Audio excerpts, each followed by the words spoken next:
people will frame this as a coordination problem when really it's like a disagreement in values. Like there's just going to be some humans who don't care if they live and don't care if other humans live, and a sizable fraction in terms of influence in the world.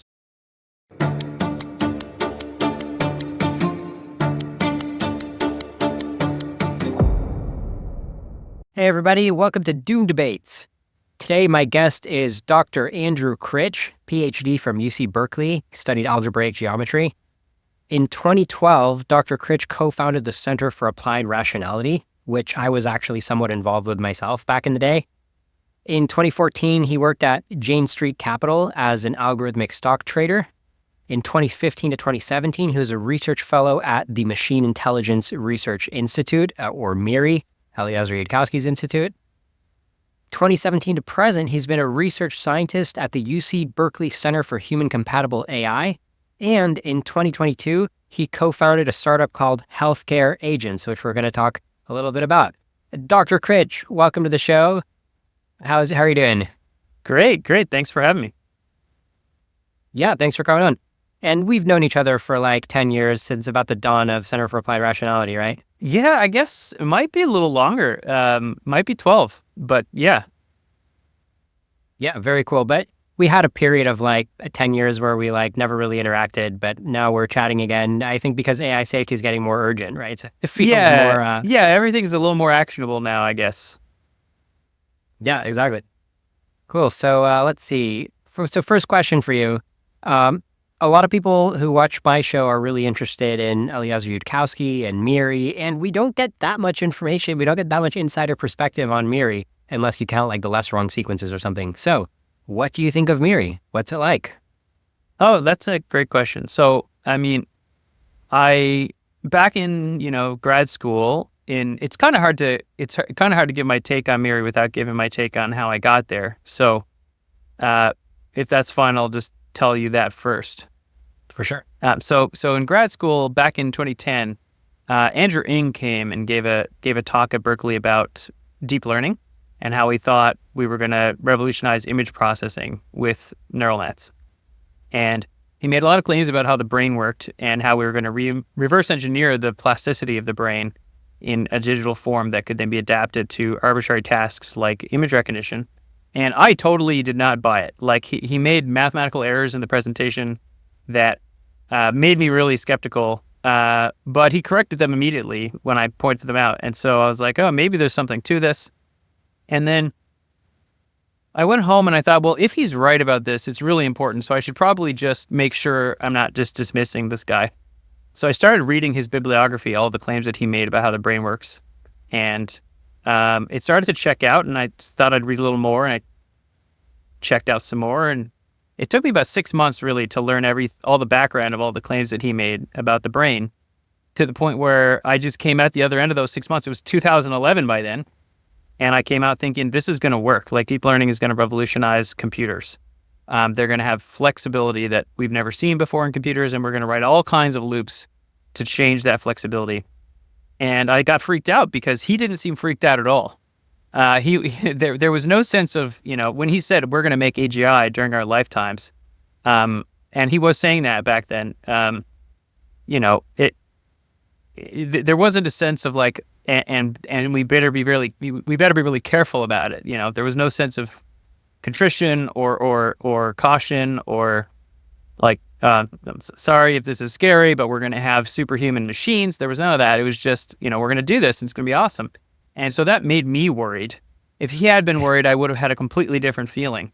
But because he wasn't, I was. And then I went looking for other people who were worried, and I found MIRI. So that was my introduction to MIRI. I had also seen the LessWrong sequences before, and I didn't really like them, but I liked what they were trying to do. And I liked I liked the topics they covered, like causal inference, for example, was a big one that I liked, and I actually learned something important. The reference to Judea Pearl I first got from LessWrong, and that's the biggest thing I ever got from reading that blog. But anyway, I found MIRI, and I was really glad to find people who cared, about the profound risks, and I ended up with pretty big technical disagreements about how to address that risk and what sort of technical approaches are actually sociologically safe versus unsafe. But in terms of caring, I really was happy to find people who cared back then because there weren't many. Okay, well, I think we're already seeing our first clash of ideas, because I actually like the sequences, the LessWrong sequences. So why did you not like them? I didn't like them because they seemed kind of mean-spirited a lot of the time. They seemed kind of either mean-spirited or kind of like irritated or something, which is totally relatable. It's just I kind of would have liked a less irritated version of reform for, philosophy or even just bringing Bayesian reasoning into philosophy, I think is an important project. And Eliezer was taking that on, which is awesome.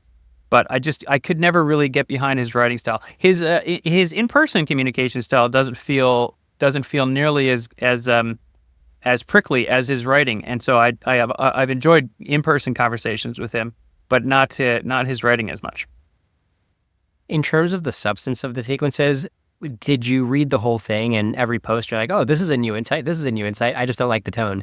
I didn't. I have to say, I don't think I got many new insights from it. I was already thinking very much in terms of probability all the time anyway, as a mathematician, and very sort of committed to analyzing the world from first principles.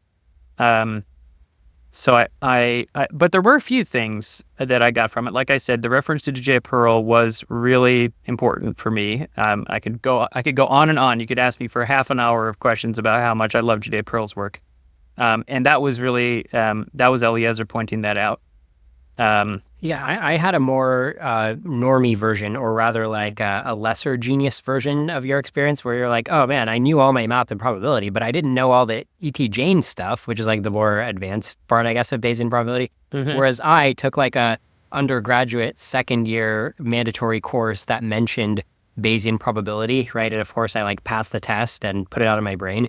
And then I read Eliezer and I'm like, oh my God, this is the epistemology that a superintelligent AI will use, right? So he kind of like made it flood back for me, even just the basics. Yeah, right, got it. No, actually, I didn't read Jaynes that much. I found Jaynes interesting, but Pearl really more so than Jaynes was transformative to not just my thinking about how causality works, but also my thinking about how medical institutions and scientific institutions think or don't think about how causality works. That was really transformative. So, yeah, and another thing I should say I picked up from LessWrong was the observation that Bayes' rule, the odds form of Bayes' rule, is easier to do in your head than the Sure. unnormalized theorem. Okay.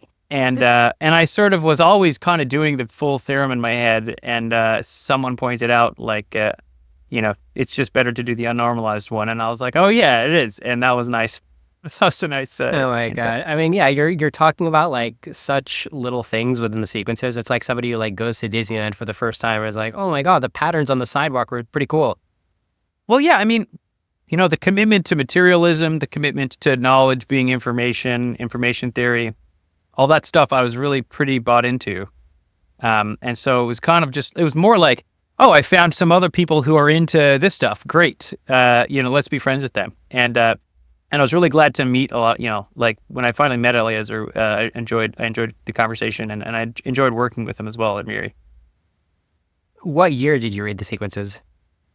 Well, I didn't read them all, but I looked at a bunch of them, a bunch of the posts, and it was probably 2011. Yeah. So, although the pointer to Pearl was in 2010. That was a 2010 thing. So somehow by 2010, you'd already come in with this framework of your own beliefs about how Bayesian epistemology was the way to update your beliefs, right? Yeah, I wouldn't have called it Bayesian. I would have just called it probabilistic. But yeah. Okay. And you said Andrew Ng already had got you concerned around what year about superintelligent AI? That was in 2010 also. Yeah, 2010 was a big year. Mm-hmm. But it was really Ng that got me thinking we're going to make deep learning it's just weird to me that somebody like you who recognizes that a lot of what's in the sequences is like true and important are still remembering the sequences as being like, yeah, I kind of came in knowing all of it. Like, I'm kind of curious how that works. I don't really feel like it's mostly true. I feel like there's a lot of hyperbole in there that's not quite right. Like there's a lot of stuff about utility theory that I know the foundations of in and out, that that's a little exaggerated. I think it'd be hard to put my pinpoints, my finger on exactly what, because it's been a long time since I read it. I don't think about it that often, except if somebody asks. So you're asking. Okay. So I didn't feel like this yeah. is like a tome of truths. I thought like, hey, here's someone doing philosophy and they're using probabilistic reasoning as they go. That I've never seen before. I'm really glad humans are finally doing that. And this is the best, it's not like I like any of the old school philosophers' writings. I mean, I'm impressed what they were able to come up with at the time, some of them. But philosophy is just better if you have numeracy in it. And Eliezer was just like the first person really at length, voluminously, exploring philosophy in a really numerate way. So I was certainly impressed with him compared to like other philosophers that I've read. I don't really like reading philosophy, and I didn't really like reading sequences exactly either. Right. Yeah. I mean, to build on what you're saying about what you liked at him, like, oh, wow, he's doing philosophy with probability. For me, it was an even deeper aha moment where he's like, okay, he's not just following in the line of tradition of all these other philosophers. He's approaching the deepest philosophy from the angle of, hey, there's going to be a superintelligent AI. The superintelligent AI is going to have essentially total control over this universe. This universe is like putty in its hands. And so what is going to be going on in its mind as it figures everything out correctly? Interesting. I guess there's some parts in there maybe where he's like, what would a superintelligent, perfect Bayesian reasoner figure out? But I often disagreed with those things as well. Okay. Well, we both agree that it's been pretty transformative to the entire project of philosophy, right? It's been very, in terms of philosophy, I think it's among the best I've read. But again, I'm not an avid reader of philosophy either. So, but there's, humanity has discovered things about math, about statistics, about information in the past 50 to 100 years that are transformatively meaningful for how, what can you know? How does knowledge work? Yeah, things like that. And epistemology. And so if you're trying to, apply reasoning to the world, like a philosopher would 100 years ago or 200 years ago, and you're not availing of those tools, it's like, what are you doing? Like, it's like stand properly on the shoulders of giants. But nobody else was. Right, and Eliezer was, and basically only Eliezer, at least at that length and that level of prominence on the internet. Like, there may have been other people privately thinking like that. I felt like I was, but in terms of people that I could find and read, it was really just him. So, again, I thought to myself, I want to meet this person, and I want to meet the other people. I want to meet the other people who are reading this blog, and I don't necessarily agree with everything they're saying, but I like their methodology. I like the enumerate and statistically, principled approach to knowledge. Exactly right. For me, the elapsed time between first exposure to Eliezer's writing to finally meeting him in person was like 9 months back in 2007. Yeah, right. It was probably a similar delay, less than a year. Yeah. So anyway, good stuff. Good memories. Yeah. And I will say this.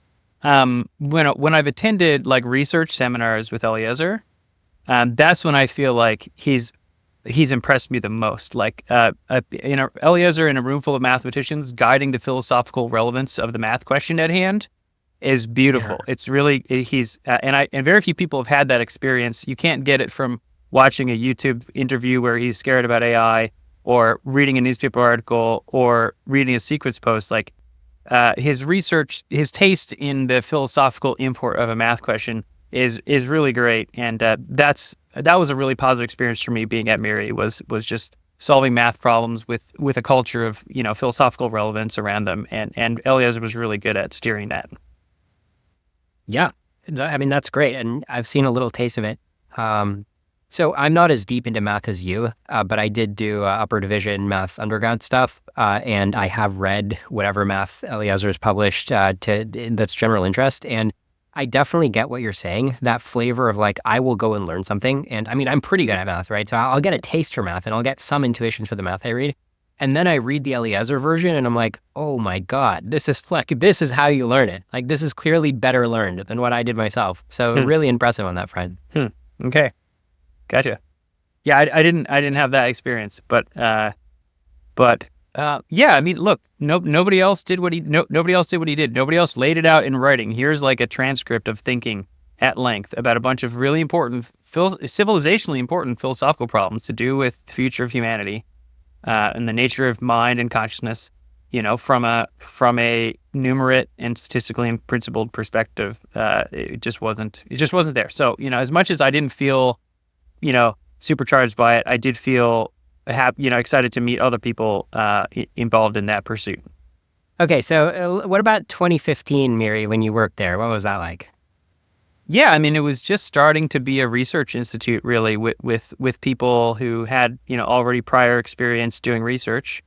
And I had a couple of friends who were going there to work, and I thought maybe I would give it a try. And the first couple of years there, the first year there was really great. It was probably the most intellectually productive time I've had in terms of exploring hard problems and trying to tackle them in pure research, like pure mathematical or AI research. And then, but I came to the conclusion in that year that I didn't think that the acute loss of control risk was really going to be the greatest threat that humanity would face with AI, and what would be a bigger threat, and I still maintain is a bigger threat, is the multipolar complexities that emerge when you have multiple AI systems, which I think we will at human competitive levels. And so I ended up spending my second year at MIRI really trying to find a way of reorienting better towards multipolar, multi-agent dynamics and how risks emerge there.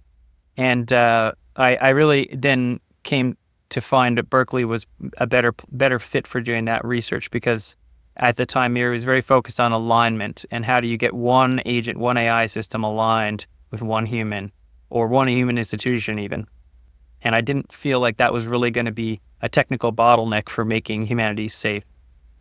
Compared to the what is the UC Berkeley Center for? So you went to the UC Berkeley Center for Human Compatible AI in 2017. Who started that? How old is it, and what's it like? Yeah, so Stuart Russell started, I think, technically in 2014. Although I was the first full-time employee, and so there was no one really to join at the time except really Stuart. And he impressed me because he said, "Look, the purpose of this institute is to, reduce the risk of catastrophe from AI by understanding it," or something to that effect. And I was really pleased to see somebody with that, with that level of credibility already in the field of AI, taking the risk seriously when a lot of other people were dismissing it. So, and the other thing is that Berkeley, I felt, was a richer intellectual environment for exploring a diversity of hypotheses in any field. And whereas I wanted to think about something a little different from what MIRI was thinking, I felt like Berkeley was an easier place to work on it. But it was that's I don't think everyone has that experience of academia. I just always felt like Berkeley was pretty open-minded for whatever I wanted to think about. So so I ended up back there. Let me ask you the obligatory question. You ready for this? P-Doom, P-Doom, what's your P-Doom, what's your P-Doom, what's your P-Doom? Dr. Andrew Critch, what is your P-Doom? So, I don't like making light of this question. I think for someone who's only encountering it for the first time, it's not something people should take lightly. And, for people who have been dealing with this kind of concern for a decade or more, eventually it wears on you and you have a sense of humor about it or whatever. But I don't like that framing, that it's something to be joked about. But I think probably there's about an 85% chance, and this is a subjective probability, which is to say, if I had to make a bet, which I would not want to, my betting odds would be something like 85% that humans won't survive past, let's say, 2050, or 20, somewhere around there, and reasonable chance humans won't be alive anymore before then. And most of those outcomes are pretty negative and probably deserving the name doom. And I don't like joking about it. So Okay. that's my answer. I guess I can understand joking about it or taking it lightly and having fun and having a laugh talking about it. But I see that more as a coping mechanism than something like fit for public communications. So I'm not gonna jeer about it. Yeah. The reason I made that stylistic choice about having the P-Doom theme, which is lighthearted, even though it's literally talking about, hey, we're all going to die, is I see it as gallows humor to point to the fact that our society is asleep, right? So it's like they're the ones who are fiddling on the Titanic here, right? Like we're just looking at them being like, guys. Yeah, I fully support someone else who wants to use gallows humor if that's their preferred way of dealing with it. It's not mine, so I'm not going to reciprocate that. But it's it's fair. It's fair that it's pretty dark, the situation, and sometimes the easiest way to deal with something dark is with dark humor. And, I'm actually glad you brought this up, right? You're the first guest to bring this up, and it makes perfect sense, right? I mean, humanity going off the edge. We rationalists or whatever you want to call us, high P-Doom people. I don't identify as rationalist. Okay. So, yeah, people with a high P-Doom, right? I think you just said that was you, and that's certainly me as well. We often talk about a missing mood, right? Where it's like even as little as a 10% P-Doom. It's like, hello, like imagine your loved one just got diagnosed with an illness that's 10% chance of being terminal, right? Or a tumor that's 10% chance of being inoperable or whatever it is, right? I mean, this is terrible news, right? And yet, everybody's just fiddling, right? Society is just like, yeah, but I want, self-driving cars, right? And sometimes you can have both, but at the end of the day, it's just like, hey, this is all about to end, right? So I agree. And I think you've done a good job demonstrating now in your answer of like, you and generally people who have worked at MIRI or people who spend their life dedicated to these kind of causes, for them, it's, you're in, I wouldn't call it a bubble, but you're in a circle of people that's like a sanity circle, right? Of people where they have that mood. Well, yeah, I don't necessarily agree with the sanity circle characterization because I think, like I said, it's not that hard to have the idea that a super intelligent competitive species could be a threat. And so, it's not necessarily a strong filter for reasonableness to have come to that conclusion because it's not difficult. So I don't, and I really don't like that sort of mentality. Sometimes people who are the most worried about this feel that only the other people who are deeply worried about this topic can be trusted in some sense. And I don't think that's good. So I don't know. I think the level that the centering of MIRI in the discourse, the centering of Eliezer in the discourse that you're doing, I feel is antithetical to progress on actually reducing the risks, mostly because the tasks involved in reducing the risks are more complex than merely noticing the simple facts of the matter, and also different from, but not necessarily more complex than, but different from heading off all of the bad, counter arguments against the existence of risk. So there's something overall like MIRI-centric about this interview that I don't like and that I'd like to get away from because I don't think it's doing service to what needs to be done. For example, I say 85%, but I don't think, first of all, I think that's something the world should work to reduce and not something I want to take as a given. And second of all, I don't think my sense of how that will happen is pretty different than I think a lot of other people who are worried about sort of an immediate loss of control event assume, is the greatest threat. So there's some kind of groupthink that happens when everyone's like, okay, yeah, MIRI got it right and they've known about it for decades and we should listen to them, or Dario Amodei got it right, or anyone who's been, really thinking about this stuff for a long time, has some intellectual following. And I really think people don't need that as much as they just need to think for themselves, that, hey, look, if you have a super intelligent competitive species on your planet, maybe you're in trouble. It's about that simple. Yes.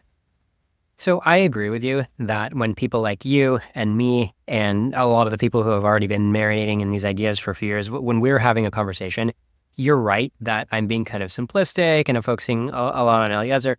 Just for context here, right? My podcast, generally when I talk to people even on this show who are intelligent and have some exposure to AI Doom, the biggest delta that we need to help them find out is the probability that we're all doomed. Like we need to Help That's them right. realize It's that it's a very important number. Yeah. Yeah. And so usually if I'm at any kind of intellectual gathering, to do with the future of AI or the risk of it, I try to find an opportunity to say, hey, look, what do we think is the extinction risk here? It's been acknowledged publicly, finally, since the Center for AI Safety letter, by a lot of leaders in AI that reducing extinction risk should be a priority, a global priority alongside nuclear and so on. But it doesn't come with a number, right? And so it's a big priority. How big is it? And Exactly. yeah, I was just going to bring up that statement on AI risk from last year. So it says, mitigating the risk of extinction from AI should be a global priority alongside other societal scale risks such as pandemics and nuclear war. And I think it was Dan Hendryck's idea, who's now working on safety for Elon Musk's XAI. And it had Sam Altman signing it, Ilya Sutskever signing it, Dario Amodei signing it. Not Jan LeCun, but it had, I think, Demis from DeepMind, I believe, signed it, if I remember correctly, Jeffrey Hinton. So it really had a majority of the who's of notable names that you hear in these fields across the board signing the statement. And it doesn't put an explicit P-doom, right? So if you think there's only like a couple % chance of nuclear doom, maybe you think there's only a couple % chance of AI doom. So it's vague about P-doom, but it was still kind of a breakthrough, right? Being like, yes, that was a real serious topic. Yeah, breakthrough. exactly. Yeah, huge. Yeah, so we both agree on that front. I do want to pivot into breaking down your doom. Is that a good place to go next? Sure. Yeah. Let's break down the doom, and hopefully breaking down the doom intellectually will have some effect on breaking it down physically, and reducing the actual doom. Exactly. All right. So you gave an 85% chance of P-doom, and I saw that you wrote, the way you phrased it when you wrote a forum post on LessWrong was you said 15% chance humanity will survive through AI, and then 85% chance that humanity won't survive through AI. Can you break down the 85% chance that humanity won't survive? Yeah. So I try not to be too stuck on specific numbers. So, I try to keep the numbers in my head more than on paper at any given time, because I feel like I can stay attuned to new information if the numbers are in my head. But I feel like there's kind of two kind of bumps of risk that humanity's going to go through with AI development, existential risks. The first one is just, can we bring into existence, human level, we can debate about what human level means. There's many components to it, and you can actually choose which components the AI is developing to some degree. You can sort of whitelist them a little bit. But there's this question of whether you can make, human competitive AI without losing control of it. I think, depending on the week, my estimate of that tends to fluctuate between 30 and 40% that will lose control of it, which is a horrendously, morally atrocious number, in the sense that, if any public safety, if any project, any business project were that great of a threat to public safety under normal conditions, it would be barred. But, that's not what we're doing, for a mix of reasons to do with the economy and what people are motivated to do in business and so on. And that could change too. So, maybe humanity will wake up one day and say, no, we don't want to take this big risk. But the impression humanity is giving me is that humanity is going to go ahead and do this crazy thing, with a pretty high initial amount of risk associated with it. And then if we don't immediately just lose control, I don't think we'd immediately die. It would take some time. If we lost control, it would take some time to die out, maybe a few years.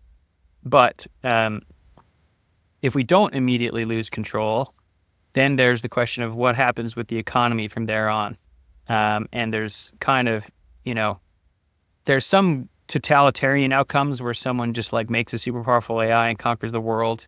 I think that's possible, but not the most likely way things will go, mostly because of the social pressures internal to and around the teams developing AI.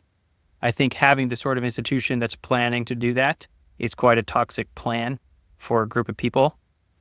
So that instead you end up with a more multi-stakeholder diplomatic relationship with the rest of the world that allows other AI projects to develop.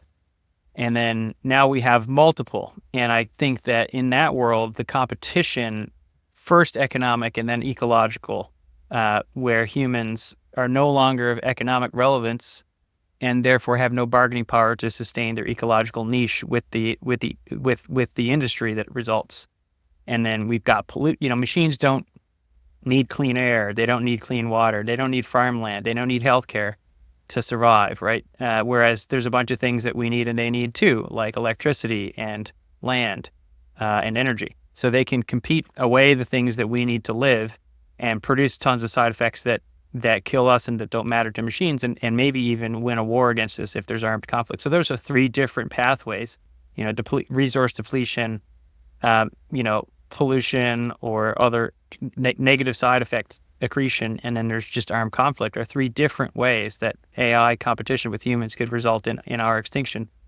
So I think that that's really, unless something changes about humanity that surprises me and changes my mind about what how I'm expecting human people and businesses and countries to behave, I expect probably a 50% chance that whole process, that economic competition process, will lead to our extinction, probably by 2040 and most, very likely by 2050, with some humans starting to die in the 2030s, in a way that's attributable to that sort of voluntary collective handoff of control to an industry that outcompetes humans. Yep. All right, let me try to recap here. So you have an 85% PDOOM. 35% out of the 85 is the chance that humanity will lose control of the first few AGI systems. So that's kind of the very classic sci-fi Yudkowskian scenario of, self-improving AI or just rapidly improving AI. Like, they attack us all at once, coordinated attack. That's kind of like arguably the worst scenario, even though they're all pretty bad. So that's 35%. No, I would count in that a scenario where the AI becomes self-sustaining and adversarial to us and determined to win a conflict against us, but we don't know it yet. So our fate could be sealed before we realize the dramatic, ending of it. Exactly right. And you've given a rough timeline that you think most of that 35% chance is on a pretty quick timeline where our fate is quote unquote sealed by 2030 and we go extinct by 2040. That's where most of your 35% scenarios would go. And then you've given a higher probability, 50%. So you're slightly more doomy about a scenario where, okay, we don't immediately die by self-improving AI, but it's kind of a slower extinction where, in your words, we're getting pushed out pretty fast by either resource conflict or what you call industrial dehumanization. And we're going to unpack in a bit, but is that a good high-level summary? Yeah. And I always want to add into every soundbite I can that these probabilities, these are feature requests for humanity. Okay, so I'm not happy with this probability, and if you think the world's going to be different, please make it different. Please make me wrong, so that this probability doesn't come true. If that's you or any listener, I don't want people to hear these probabilities and respond with fatalism. I want them to hear and object and do work to make me wrong. Right. Okay. So yeah, first, I guess I don't want to beat a dead horse, but it is pretty astounding that here's another smart guy telling us that there's like a 35% chance that we're just going to be like summarily killed. But 40, right? Yeah, it's pretty bad, and it's not a good feeling. It's bad. Okay, just wanted to make sure we're clear on that. Yeah. But yeah, so I think the rest of the conversation, we're going to focus on what you've kind of now made the focus of your life, which is that 50% chance, trying to avoid that 50% lesser doom scenario, but still doom, where humanity gradually cedes control of Earth and then goes extinct that way. You're trying to fight back against that right now, right? Yeah, I want to create a caring relationship between humans and AI. And I see the healthcare industry as the best industry to set that kind of precedent, both technically and socially. And so I work in AI health tech, and it has the nice benefit, even if we do all die, I hope to take care of some people's health between now and then. So I'm kind of hedged to do some good in either world.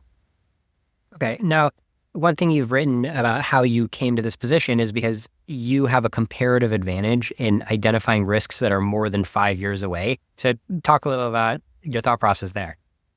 Right. I can tell you what I do to try to see risks that are 5 years away, and then I can tell you why I think I'm okay at doing that.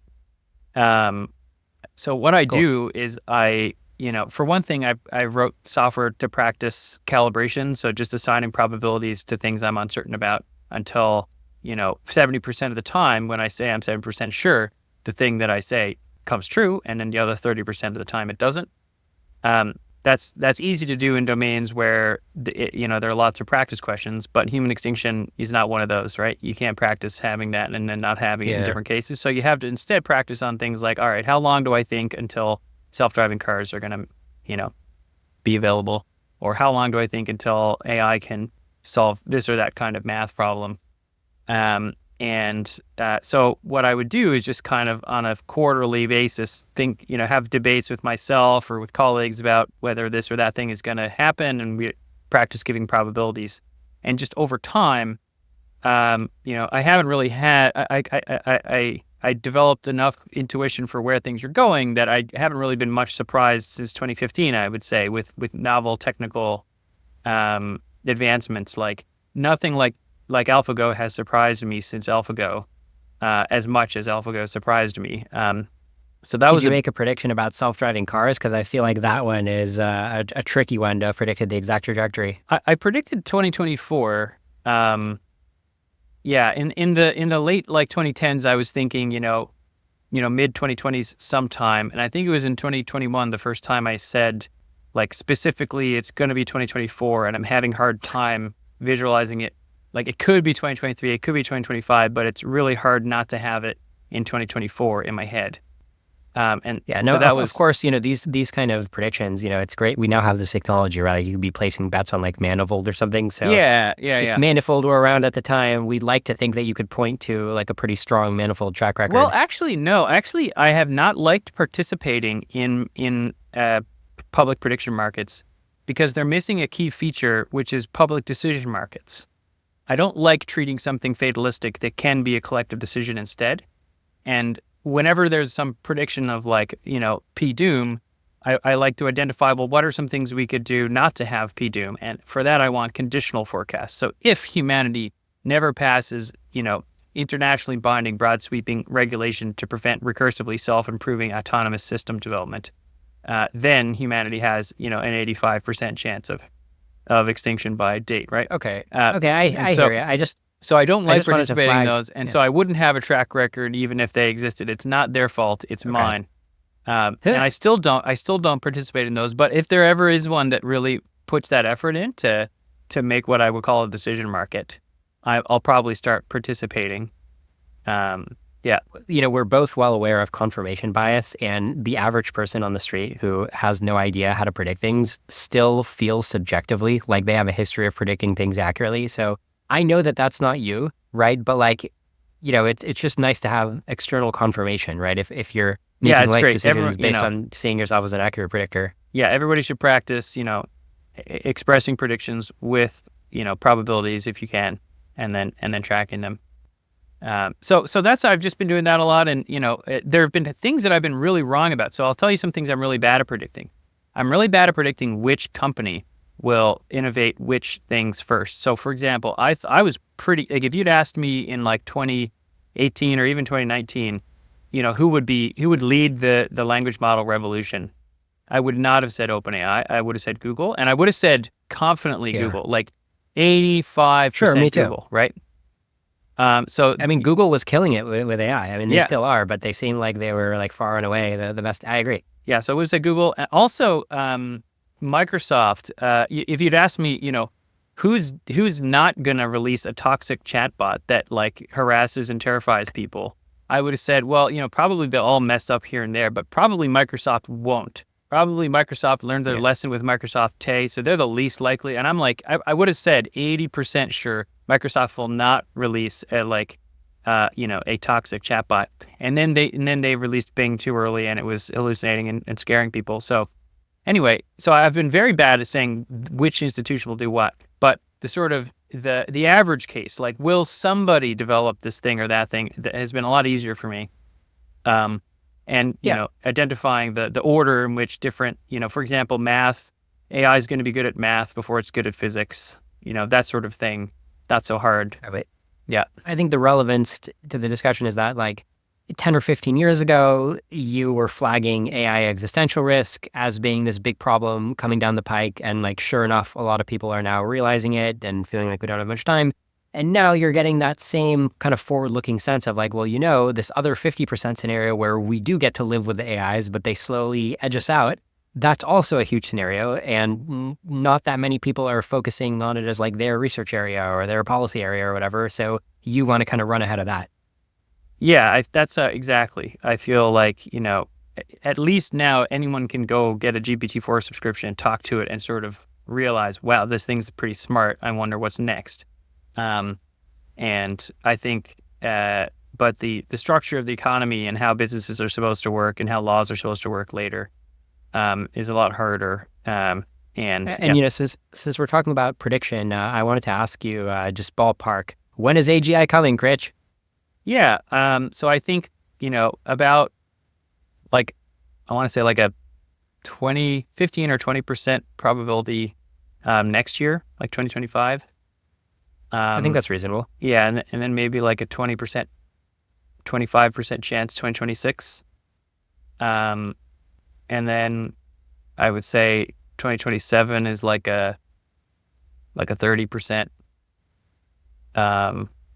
Yeah, and then you've written, I don't want to do a gotcha, so to be consistent with your past writings, you've written 80% chance by 2029. Yeah, so that's, and I have kind of a spike around now because I think that, like I don't think the probability each year is monotonic, because what happens is as you get more capabilities, there starts to be more pushback, and things could actually slow down a little bit in response to rapid progress now.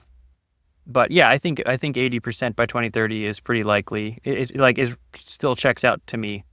And yeah, but 2027 I would say is my median. Like if it really is 2029, I'm going to be like, that's pretty weirdly late. Like I was right that it was before 2030, but I don't. 2029 seems far. Yeah.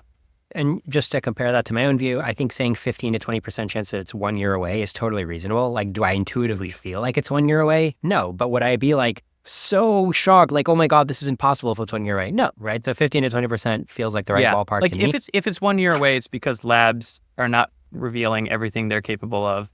And so I'm just exactly right. Yeah. Yeah. Which we know GPT-4 was 6 months ahead of what they revealed, right? Or what the public knew about. Right. Yeah. So that's a factor.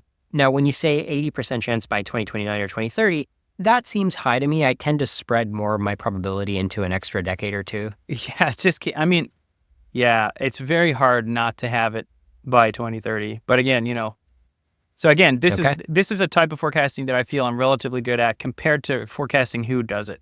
So, but yeah, it's like 2025 is math, 2026 is physics. 2027 is robot. Yeah, okay. Well, you claim to be good at it, and I don't. So let's defer to you. Just to define our terms real quick. When I think about AGI, I think you'll probably accept the definition. It's just like it can go head to head with humans on any, let's say, economically relevant skill. Is that about right? Yeah, and maybe I'd like to focus on aspects of the economy that are adequate to self-sustain. So if it's no good at performing music, even though it will be, that's not necessary for competing with us as a species. But if it's no good at acquiring matter and energy, then that is relevant. So I am more so focused on, Fair enough. The biggest nitpick that I see and when I think about AGI is just like the AIs we have today are so crazy general, right? Like the LLMs, the fact that you can ask about anything, connect different domains all in the same conversation, and they just they run with you. Like this is shocking stuff in terms of level of generality. And yet, when I say we don't have AGI yet, I specifically just mean like, well, they can't go head to head with every real world skill, right? Yeah, in particular, we don't have general robotics yet, right? As much we have kind of general language ability, but we don't have general robotics ability, and I think that's just a few years away. Exactly, yeah. Plumber, right? when you can have a virtual plumber, that is when the singularity will begin. Yeah, because that's the point at which you can start automating like the mining and manufacturing operations adequate to sustain the machine economy without the humans at all, right? And actually, this is a good segue because when you imagine a scenario where like, okay, we have automated plumbers, we have automated factory workers, humanoid robots, you're still not quite imagining, a Eliezer Yudkowsky style, science fiction, nanotech. It's really just like, yeah, we don't need human workers and AIs can just start edging us out. So it's not really super intelligence. It's just a lot of intelligence edging us out, right? That's kind of, I would even say, your mainline scenario. Yeah, that's definitely my name. But I mean, the nanotech futures, those are real. I mean, those are real possibilities. Totally. It's just not my main line. The main reason it's not my main line, well, actually, most of my 35% also doesn't go through immediate nanotech. It goes more through human manipulation and so on. Basically, it's just it's risky to build a nanotech factory right away unless you're very, very confident that you're not going to get caught. So there's a bunch of social maneuvering that the AI is going to want to do first, and that social maneuvering is pretty general purpose for getting things built as well. So in the 35% loss of control worlds, I think social maneuvering is the first move for most of them. Right. Would you say that even before the social maneuvering, it'll do virtual maneuvering in terms of how establish a presence on 1 billion microchips? Yeah. Right. Right. I mean, so I'm on the same page as you as these are the lowest hanging fruit, right? Of inject yourself into people's minds, essentially, right? Just through powerful manipulation, and inject yourself into every microchip, right? This is just virgin land. Yeah. There's a sort of rich soil that humanity and our computers together that's just uncolonized by super intelligent minds. Exactly, right? It's so powerful once you get there, and it's so poorly defended. It's just hello, this is, and that's why I imagine, right? It could be days, it could be this crazy small amount of time before it's whoop, all right, game board's flipped, we lost. Yeah, we could sort of fully lose our ability to coordinate with each other at the scale necessary to contend with a nation level threat from AI. So yeah, it's pretty crazy. And I have some faith that the national security apparatus of each of the world's largest superpowers will involve itself in one way or another to prevent this kind of risk. And that would, a lot of my 15% comes, depends on that sort of work. Right. And, I know it's kind of stating the obvious, but okay, national security apparatus, that's 100,000 really smart humans, but now the AI is a botnet, right? That's more powerful than 100,000 smart humans in terms of IQ power. So it's not an optimistic scenario. Right. So the key is to stop the botnet, just not to have the botnet to begin with, or to have a dumb enough botnet the first time you get a botnet that you learn from it and then really, really tighten up, the exfiltration risks. From what I understand, I'm not a computer security expert. From what I understand, it's very easy to exfiltrate, to leave a system compared to get into one.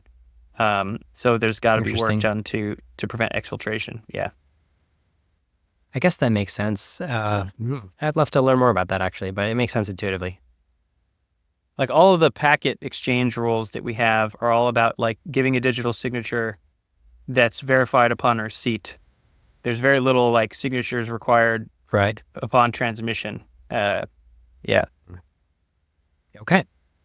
All right. So we got timelines out of the way, and then let's see. I also wanted to ask you by way of background, do you think superintelligence is a meaningful concept? Imagine the smartest human, and then imagine a single AI that fits into a single data center, just being a lot smarter than that. Is that a meaningful idea? Yeah, I mean, I think there's a whole Pareto frontier of ways that AI can be way, way smarter than humans. It can be just barely socially more intelligent than humans, and then 1,000 times smarter than the best mathematicians, which is to say competitive with a group of 1,000 of them working efficiently together, right? But you could also have the reverse, where it's just barely competitive with Terence Tao in math, but socially, way beyond people. I predict the math skills coming before the social skills, because that you can generate so much synthetic data to do with math, whereas social data peculiar to humans is harder to generate without socializing with them. But I could be wrong about that, and that's part of the disjunction of all the different ways we could lose control. Great. And then, I agree with you on that. And then in terms of, or actually, let me just push on that a little bit. So I agree that there's all these different skills. Imagine if you push every skill to the human peak, you get quite a superhuman agent, just because it's no human has all the skills.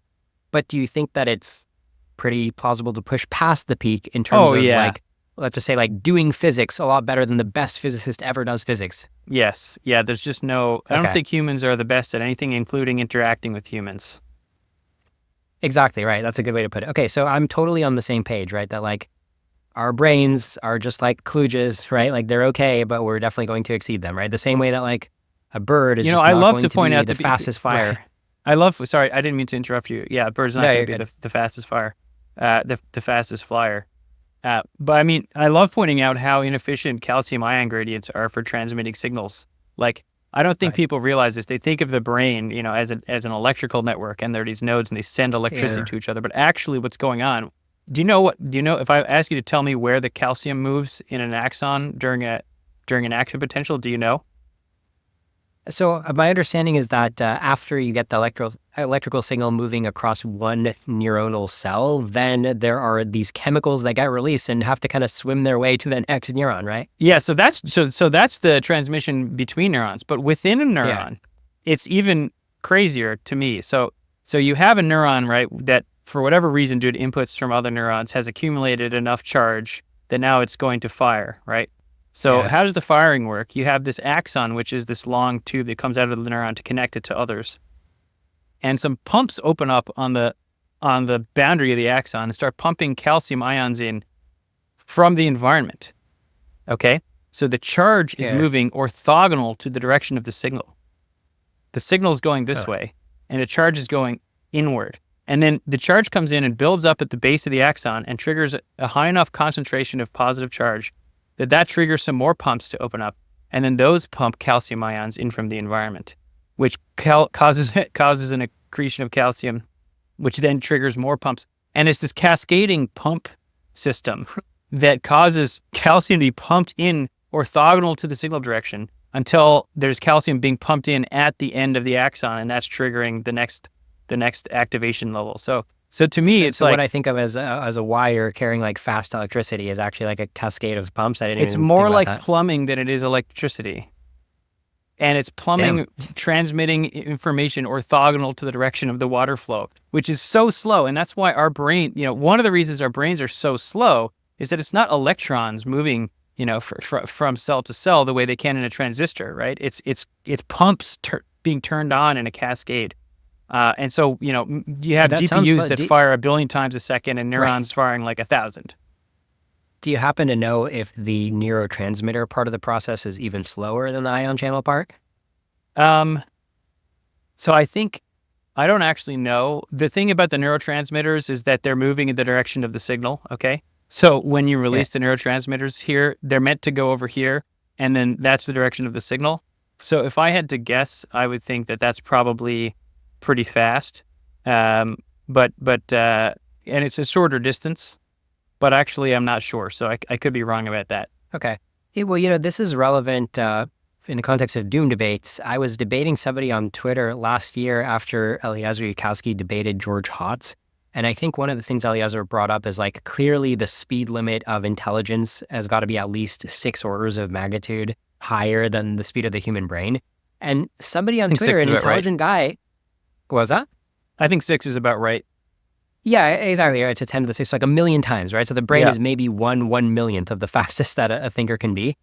Meaning like an AI could subjectively experience at least 1,000,000 seconds in the time that a human brain experiences 1 second, something like that. Yeah. But somebody on Twitter was like, how can you make these claims? We don't know. Okay. We don't know how close to the ideal the brain is, but it's like, my response is like 3 words. It's like chemical moving parts, right? Like that's just not how you engineer a system when you're trying to get speed. Yeah, there's a lot of like we don't know-ism going around. Like people really like saying we don't know. There's something, people love the feeling of mystery. People love the feeling of like, wow, who knows the future? It's so exciting that we don't know what it is. But I mean, I know there's going to be a traffic jam on the Bay Bridge tomorrow. I don't know who's going to be in it. I don't know exactly what time it is. Oh, maybe someone else does. But I know there's going to be a traffic jam. And so, yeah, you can predict some things about the future. And one thing, you can predict is that if there's trillions of dollars worth of people trying to make a super intelligent species, they might succeed, right? And another thing, you can that can give you a pretty wide distribution of when they're going to succeed. And in order to narrow that, in order to have the kind of confidence that I think I have and merit, with regards to when the AGI will come, you have to think about how it's going to be built. What are some of the options, right? And sort of average over those possibilities until you become convinced that, okay, yeah, I think someone can get it done by this date by one of these 3 to 10 methods. Exactly. Okay, so both of us are on the same page that true superintelligence is a thing. In other words, there's a lot of headroom above the rung of intelligence that even the smartest humans are at, correct? Yep. So we both agree about that. I'm also curious to ask you something that I ask most of my guests, which is just, you say AGI is coming soon. You think it's only a few years away.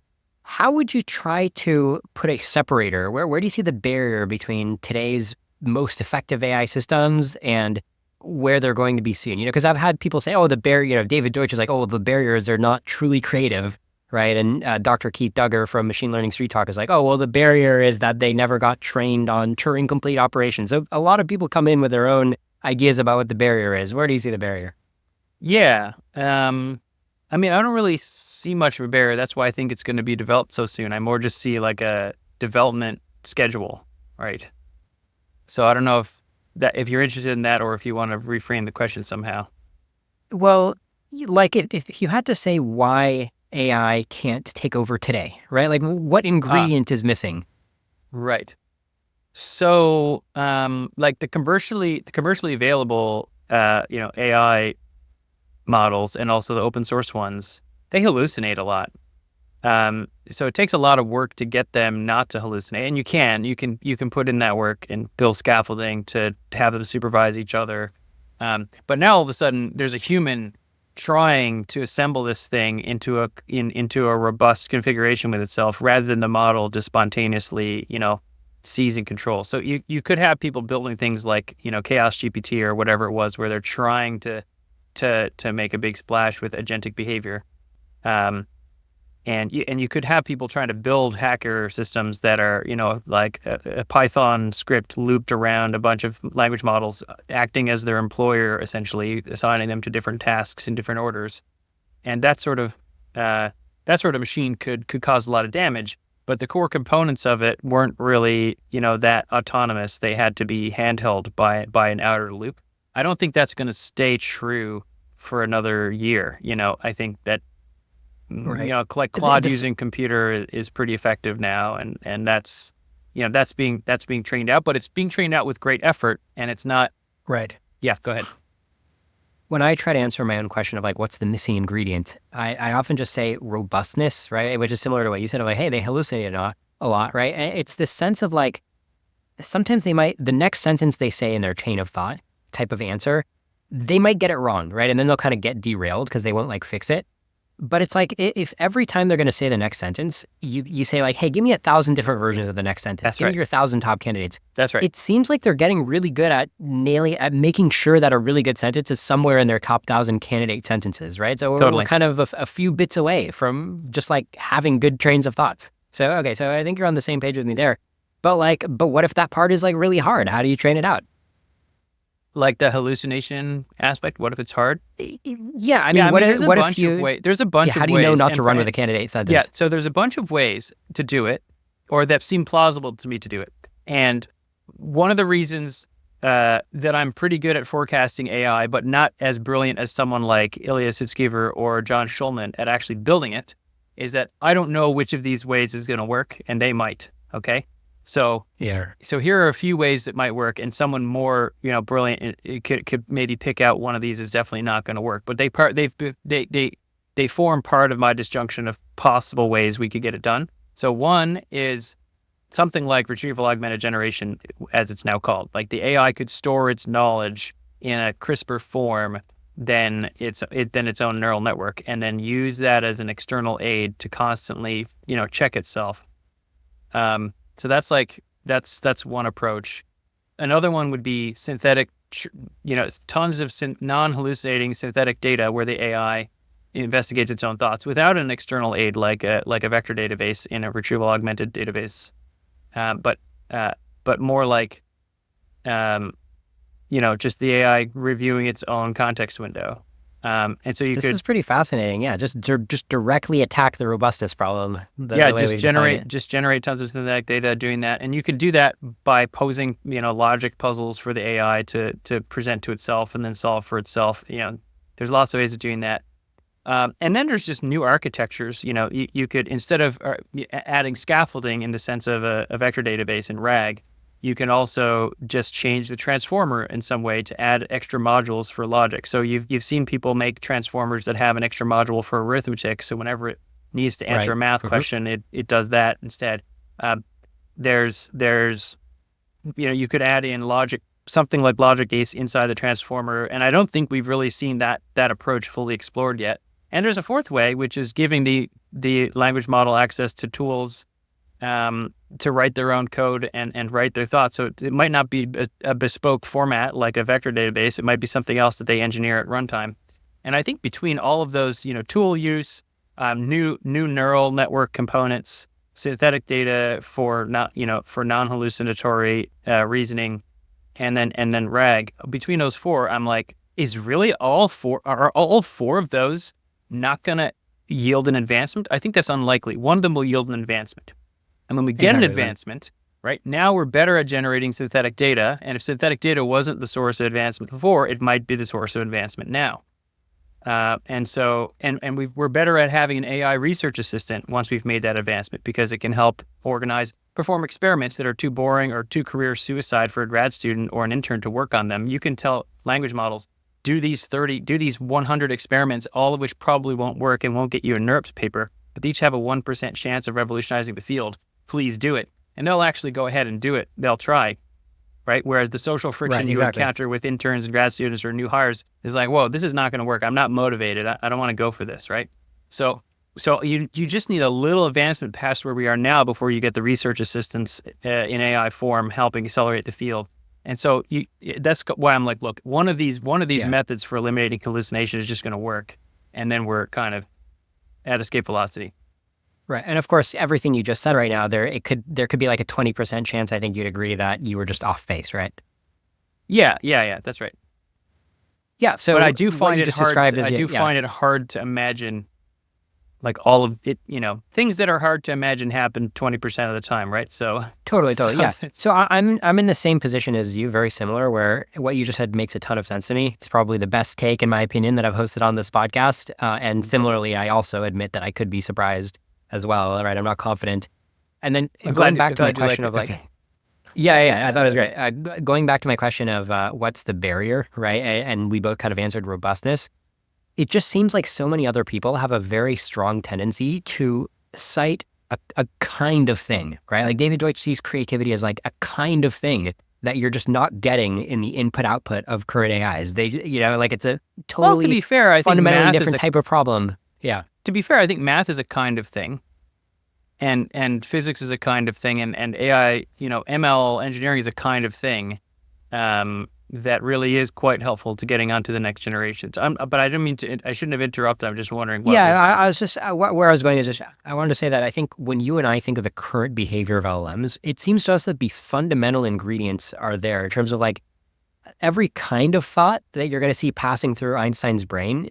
You've got a pretty good version of that kind of thought if you ask certain prompts to the current AI, right? So it's not a matter of like, oh, we need this extra fundamental ingredient. It's more like, yeah, we just have to like now attack the robustness problem.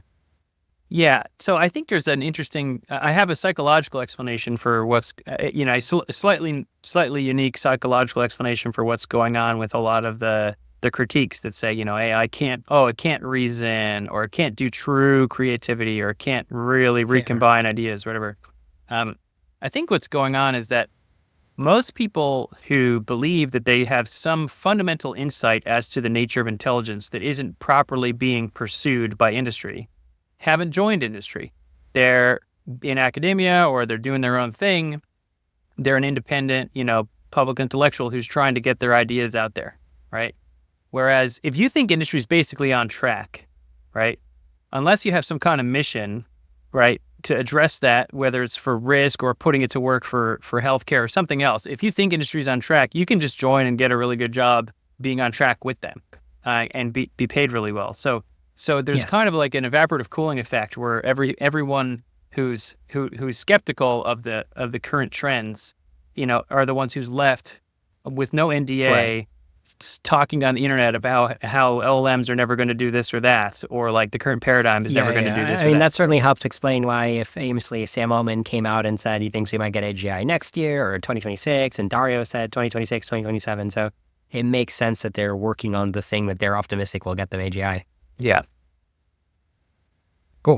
Yeah, and then the critics are the ones who don't believe in that, and so you're always and they're not muzzled with NDAs, the critics, right? So you should expect to hear publicly easier access to. You should expect to publicly get easier access to critic information than all the many people who've bought into the industry and are speaking freely about it.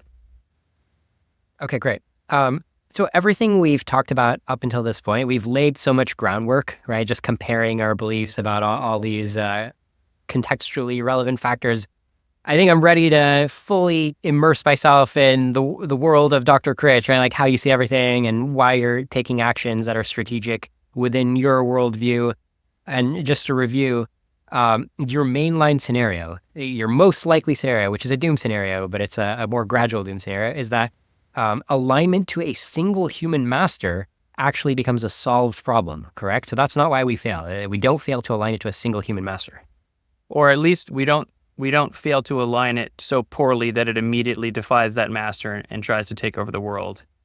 It turns out something else is the bottleneck, which is that humans and human institutions and the way we organize ourselves with these super powerful assistants turns out not to be aligned with our continued survival.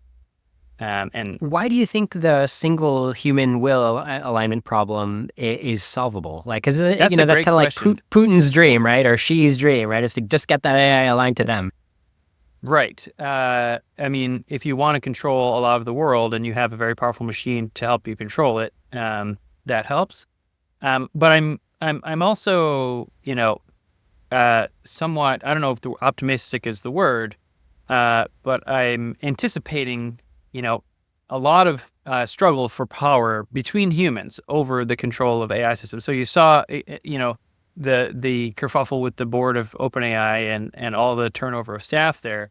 That's an early, indicator of how much there's going to be turmoil in the politics for who gets control of these systems.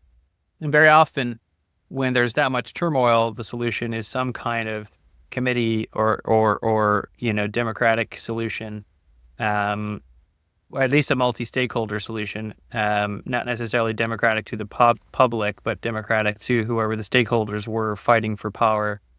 And so I'm expecting, well before we have that kind of machine that can sort of take over the world for one person, we'll have very potent, management assistants, business executives that are automated, that really are incredibly profitable, a great way to fund your next research stint, and there's a lot of political will to fight over, I'm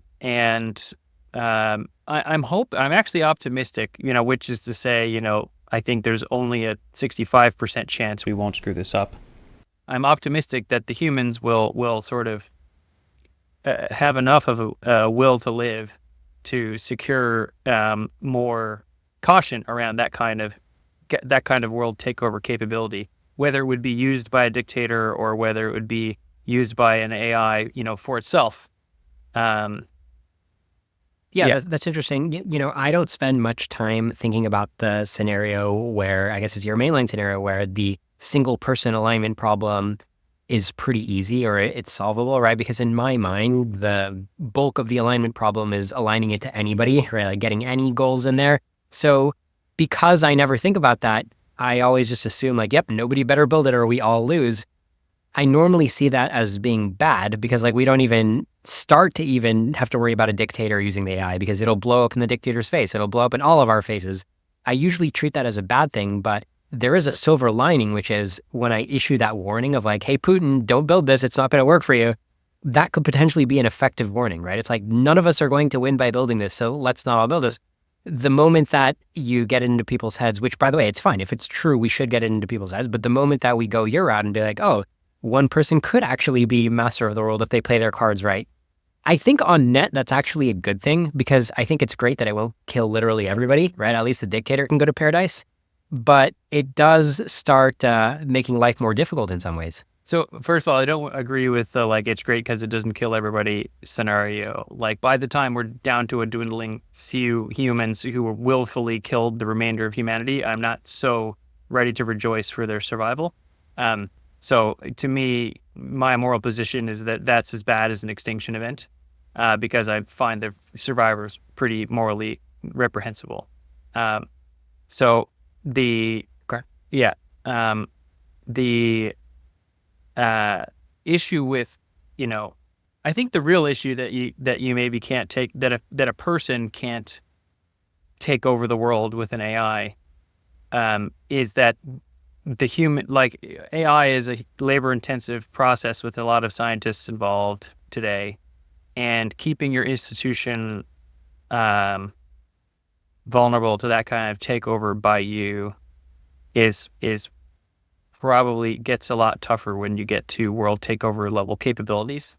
So it's very important to model the social situation of the scientists and engineers and executives that are leading these businesses, or if it's a government project later, whatever it is, their social structure is going to determine how much risk they're willing to take, and how much risk they're willing to take will determine how much risk they do take. Not perfectly, but if they're willing to take 10% and they're biased by 3x, then maybe they take a 30% risk. If they want to take 40% and they're biased by 3x, maybe they take 120% risk. It's overdetermined that they'll destroy us or something. So the Yudkowsky Doomers, including myself, we think that capabilities are running ahead of alignment. And the first time we get a superintelligent, right? The first AI that wakes up is like, oh, I know how to achieve any goal. I see all the causal paths, right? I see how to take over the computers and take over the minds. The first time we get an AI like that, we won't have properly made the AI care about what we want. And then it's game over, right? So why do you think that we will have made the AI care about what we want at that point? So there's all kinds of ontology here that I don't agree with in terms of how AI is going to be developed. So I try to put myself in the mind of who's building AI systems and trying to make a lot of money to sustain their ability to keep building AI systems. Well, they have teams of engineers who would love each and benefit each from a staff of 20 AI research assistants who do what they say. And in fact, if you can get that, you're going to win. You're going to go faster than everyone else if you can make AI research assistants that are actually obedient. So what I call the obedience problem, the alignment problem is a little equivocated, and people mean different things by it. When I say the obedience problem, which is to say an AI that actually does what you say and doesn't look for a weird loophole and doesn't try to find perverse instantiations of your will to maximize, but it actually just asks, you can ask it to do something and it'll do it and you'll be happy with the actions it took. The obedience problem is profoundly profitable and accelerant to any company that solves it. So, and in fact, you see that with GPT-4, right? Like RLHF was a first kick at the can of, or I'm not sure what the expression is, but it was the first shot at solving the obedience problem, and now you can sell it for 100 million users and make a lot of money.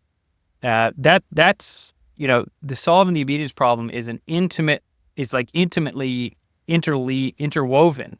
It's interleaved between the steps. I get that, right? But the super alignment problem, as OpenAI famously told us last year, right, when they made the super alignment team, they're like, hey, this is different from the subhuman alignment problem, right? So don't you think it's quite likely that we'll get to superintelligence without having solved superintelligent alignment? It's there's a whole vector of capabilities, right? So superhuman math ability doesn't correspond to superhuman deceptive ability necessarily. Now, super duper human math ability, sure, you can reduce everything to physics and reverse engineer what needs to go into a person's brain to deceive them, right? But merely exceeding the best human mathematicians at math does not necessitate exceeding them at their deceptive ability. So if an AI is not able to deceive people but is still really good at math, you can make a lot of money and you can give it to your engineers and they can make use of it to speed up their development. So I'm expecting these kinds of superhuman capabilities to come with impoverished capabilities for things like deception. I'm a little confused by design. You said there's an 80% chance of AGI by 2030. So does that imply that the lower bound on the AI's abilities in 2030 is like Elon Musk's mind inside the computer. Would that be a lower bound on what it can do? So Elon Musk kind of mystifies me, and I'm not sure. I'm really not sure we know how to be Elon Musk. Sure. Just think John von Neumann, just whoever is some effective human, right?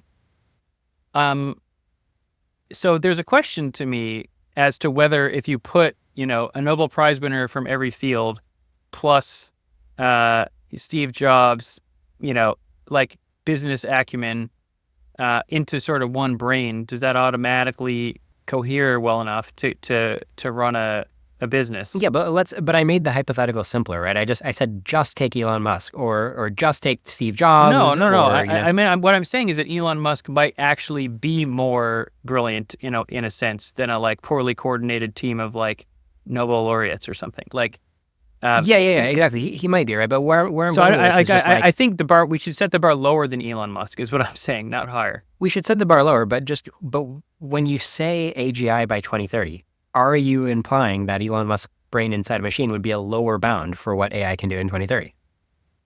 I'm not sure about Elon Musk. That seems like a red herring. I can't. He could just be really charismatic. He could be actually super brilliant. It's hard to say. But what I will say is like, yeah, I think it's going to be able to run a business. Okay, so when we talk about AGI, it's not point to point. It's not head to head beating every human at everything. It's head to head beating a lot of humans at a lot of things.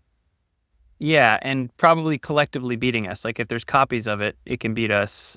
Okay. All right. So that's a fuzzier definition of AGI than I thought, but I guess it's fair enough, right? I mean, if you take like if you say I can beat any average 120 IQ person who has 10 years to train for their career at any economically relevant task, I think that's like a reasonable definition that doesn't quite get you to go head to head against Elon Musk.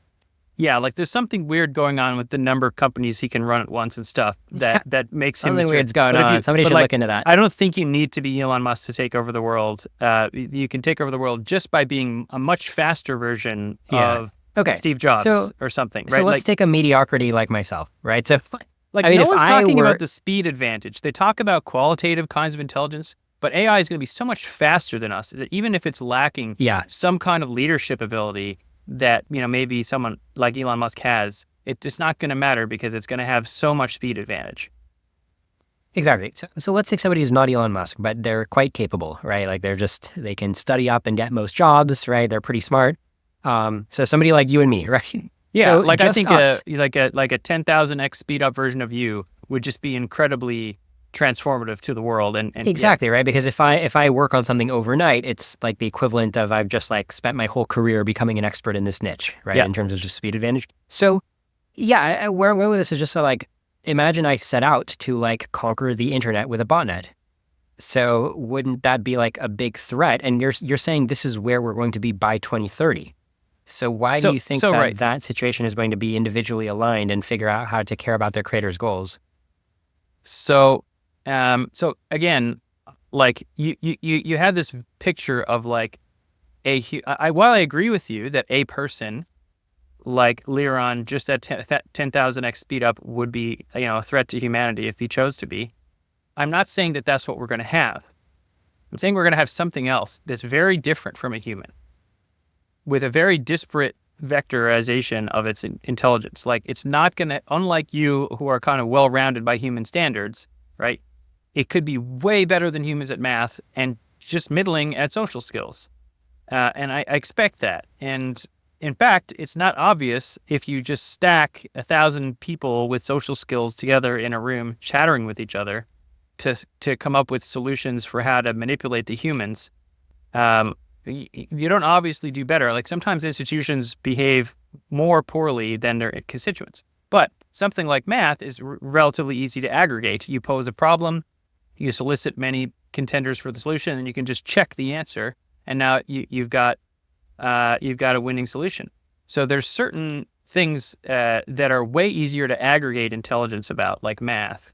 That social intelligence. Maybe someone out there is hearing this and is thinking to themselves, "That guy's an idiot. I totally know how to aggregate social intelligence," and maybe they do, but I don't see it. So this is what I'm hearing. Like to get to my question, right? Because I was trying to unpack how you could possibly think that we're going to get alignment in time. And it sounds like your answer is like, look, we're going to have AGI by 2030, but it's not going to be like way smarter than humanity. So we can still like shut it off, or we can still, it's still going to be afraid of us. Right? Like the first time we have something that's better than humans, better than a very smart human at everything. We'll still have some bargaining leverage with that, especially since its mind will be transparent to us in a way that our minds aren't transparent to each other. It's in a very different decision theoretic situation than a person. True. Do you have, although by the way, I also think that it has access to a lot more obfuscation, right? Like, I mean, it's pretty easy. It can develop giant labyrinths of code. Yeah, I mean, you could certainly, if you lose control of it and it chooses to copy itself in an obfuscated form, we're in big trouble, right? Probably don't make it. Yeah, I'm really not seeing that much transparency. Like, I get that we can look at every individual line of assembly language or whatever, but I just think that's just a I was highly just thinking overrated of capability. neuron level inspection. Right. Yeah. And I get that it's neuron level, right? And if it's not trying to obfuscate, then fine, but I don't think it takes a lot of trying. Right. So if the thing is self-replicating, here the crux to me is if you have a recursively self-improving autonomous system, right? And that is not aligned with preventing human extinction, and if it's not aligned with the welfare of humans and humanity, then we are screwed. Okay. So the whole game to me is prevent the recursive self-improving autonomy aspect before we have some way of aligning that with some kind of positive feature. And I don't think we're going to solve that before 2030. So the game really is don't turn on RSI. That's the game. Yeah, recursively self-improving. So there's this higher threshold, right, where maybe you RSIA, can handle recursively self-improving autonomy.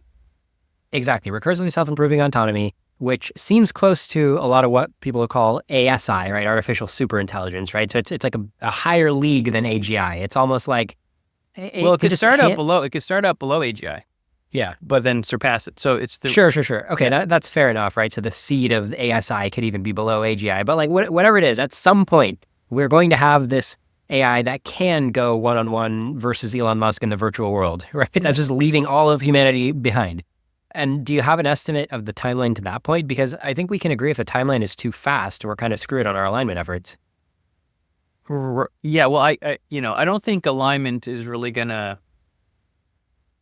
I just think there's no chance of aligning RSI before RSI capability exists. The main chance we have is that when a lab finds itself ready to turn on RSI that's not aligned with their own survival, they won't turn it on.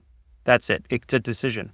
And I hope they choose maybe the non-RSI AGI will tell them, you better not turn this on, right? So they'll have a smart advisor. Yeah. I mean, it's and again, it's not so hard to understand. If something's becoming way smarter than you, faster than you can imagine, that's scary, right? So now, why is it scary? I mean, I don't know. If you've ever had to, if you were in high school and you're competing for, to get onto the best sports team, if someone's better than you at the sport, you might not make it onto the team.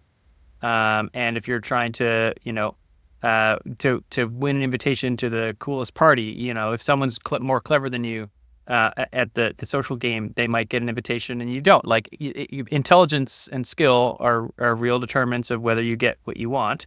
And if all of humanity is competing with something that's beyond our skill, then we won't win. It's basically right. a tautology. And just to recap, if I'm understanding correctly, OpenAI is always talking about how their alignment plan involves making slightly smarter AI that'll help us align the next generation of AI. It sounds like you're imagining a scenario where they make these kind of smart AIs, and the kind of smart AIs are smarter than people like Sam Altman, and they smack some sense into him going like, Sam, are you crazy? Don't keep building this. Well, certainly you don't want to turn on like the whole recursion in an uncontrolled way.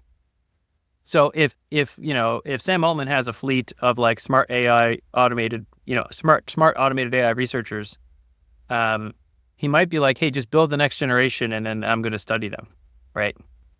Build the next generation and then study them with me and then report to me, and I'm going to inspect you and I'm going to order you to inspect each other. There's going to be all like a sort of panopticon of research, mutual research inspection there. If that happens, then I think, you cannot lose control, and then you can do the next level. But I think there has to be human oversight at each stage of the recursion, Right. and I still heavy wanted to ask you inspection at each something. stage. I wanted to get some clarity on your timeline, though, because you gave us a lot of clarity on how you imagine things going till 2030. But I'm curious if Putin was hell-bent on getting recursively self-improving ASI. Putin's like, just I want my best shot at having the ultimate power. How quickly do you think Putin could get capabilities there? I don't know if Putin could do it at all, because you'd have to wonder Imagine it's why in a bunker with a lot of great scientists, right? The U.S. isn't sanctioning him or whatever, right? Yeah, I mean, that's kind of like a weird hypothetical to consider, because it sort of steers humanity toward perverse outcomes. It's like, I mean, I think what I'm getting at is just timeline, right? I'm just saying, how far away are we from superintelligence? That's really what I'm trying to ask. Yeah, I mean, look, I think that AI companies will be able to turn on uncontrolled recursive self-improvement if they want, sometime before 2030 also. Like, I think they'll just be able to, yeah. And then they'll have to not do it. And if they turn it on in an uncontrolled way, we won't make it. And that's just... I was hoping you'd be like, well, we'll have these AGI buddies that are kind of like similar level as us, but RSI is like another 100 years. I was hoping you'd say that. Yeah, I mean, no, RSI, is not that hard.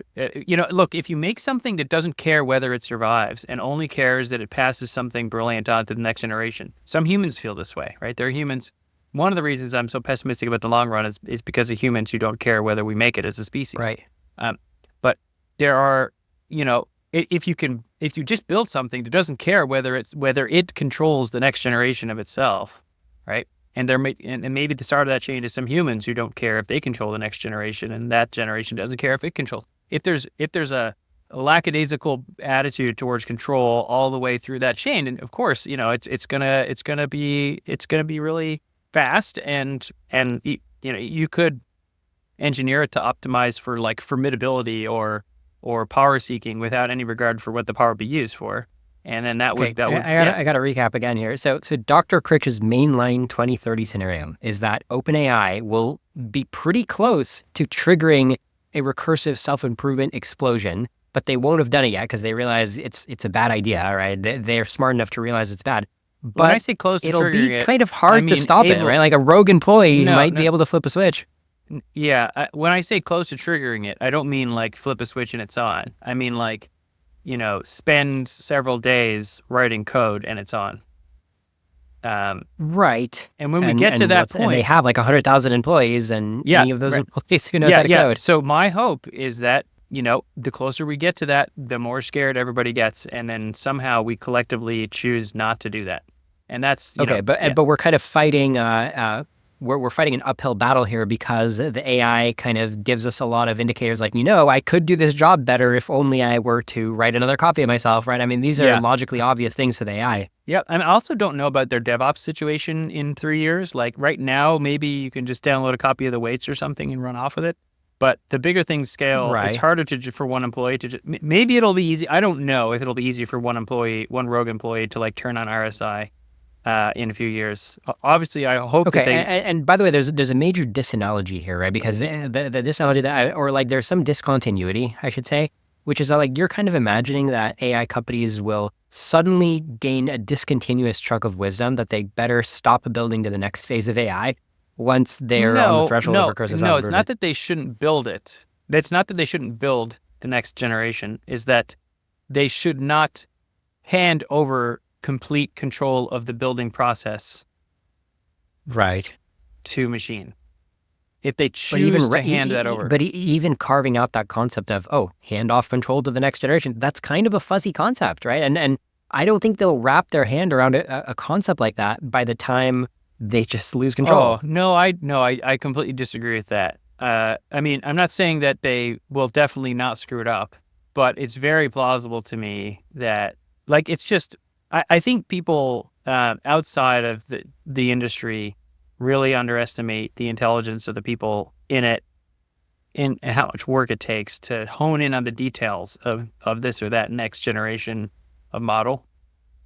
So I don't think that they're going to overlook the idea that an out of control intelligence explosion could be Okay, so, could be so scary. you've got a load-bearing claim here that that you're not going to get a situation where the AI finds like, hey, look, I can exfiltrate 10 megabytes and that can bootstrap a virus. Like, you're not seeing that as likely? Yeah, that can happen. I would never say that's impossible, but out of my like 35% loss control scenario, most of that, I would say, 25% of it involves, employees at the company who know that they're risking a loss of control event by turning on some recursion.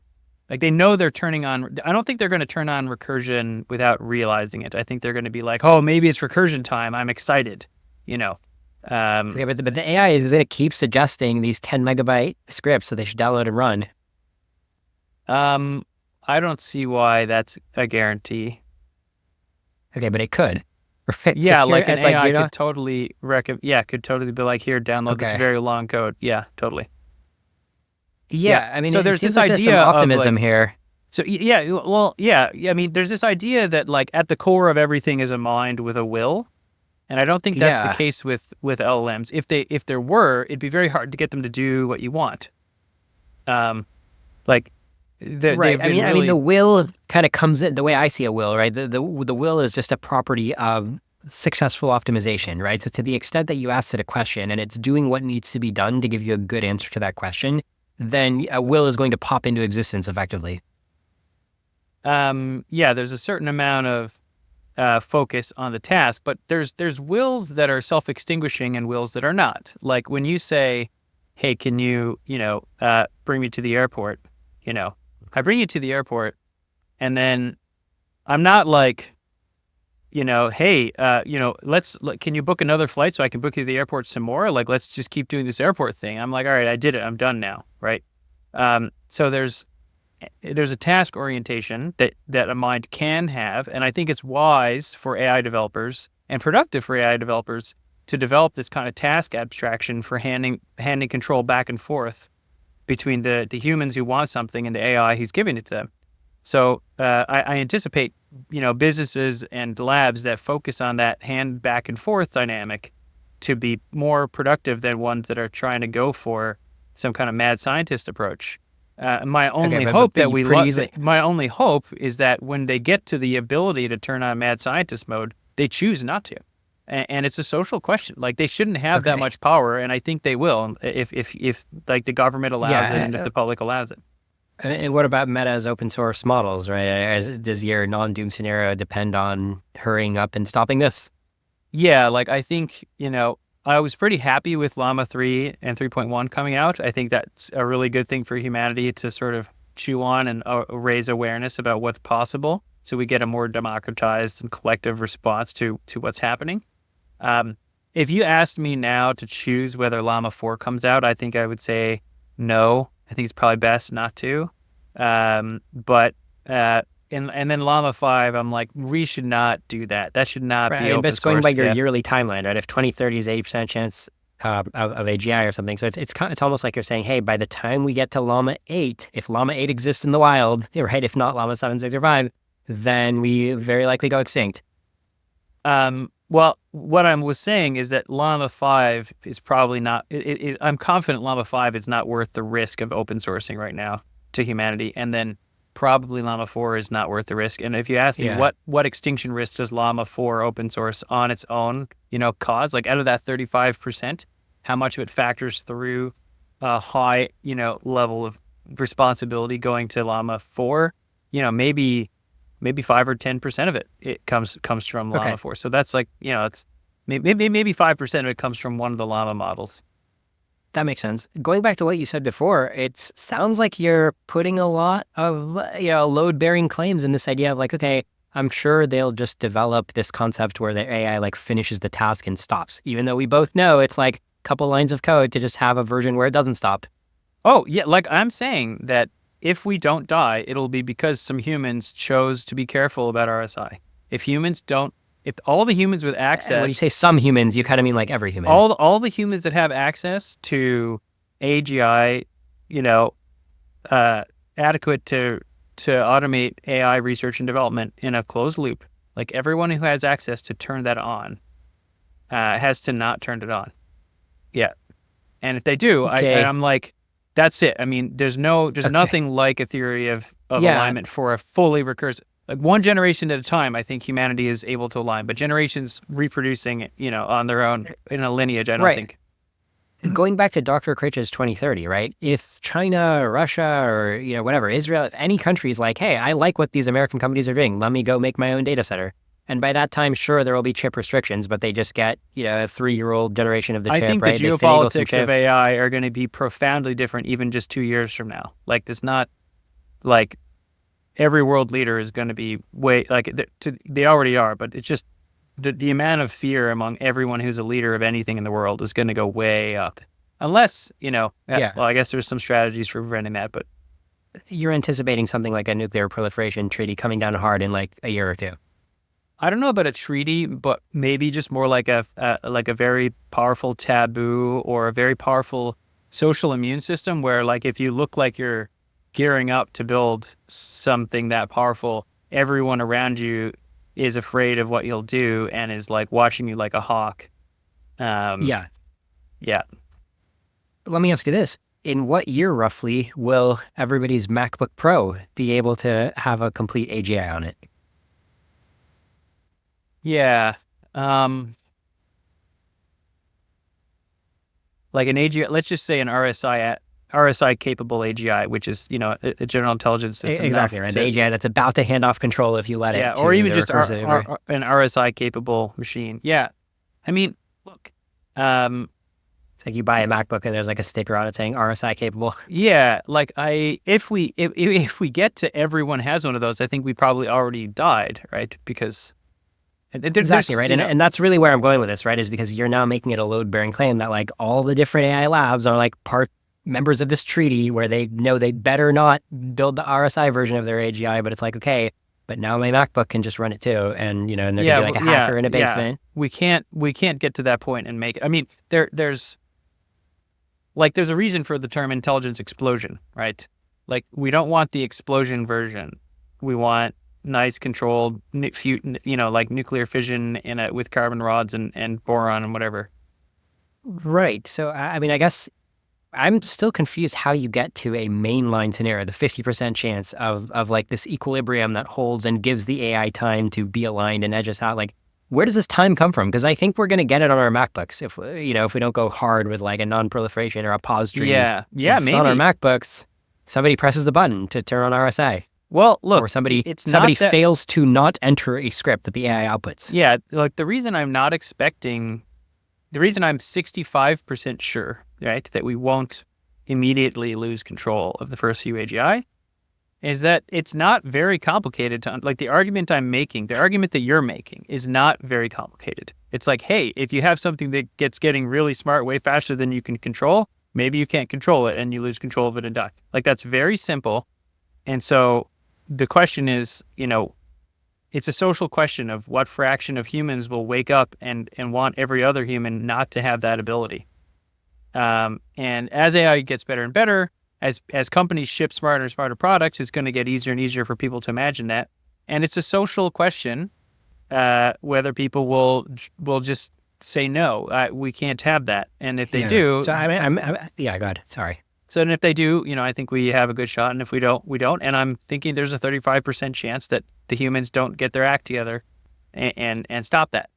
But if you have a different model of humans, then that's enough for you to disagree with me. Like, we don't have to have a technical disagreement. If you just have a different model of how the economy or how the government or how businesses or how lay people will react, then that's enough to me to sway, from 35 to 95.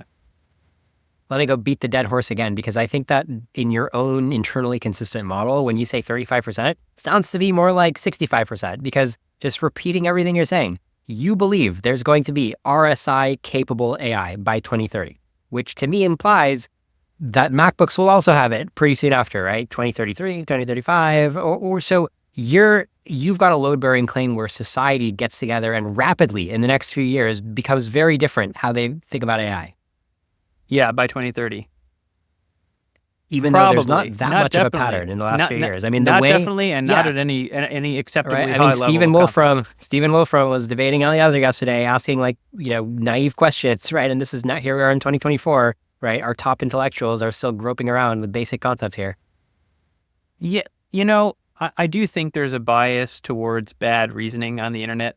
Like I just think most people just get it that a machine that's smarter than humans could compete with us and kill us. So be careful.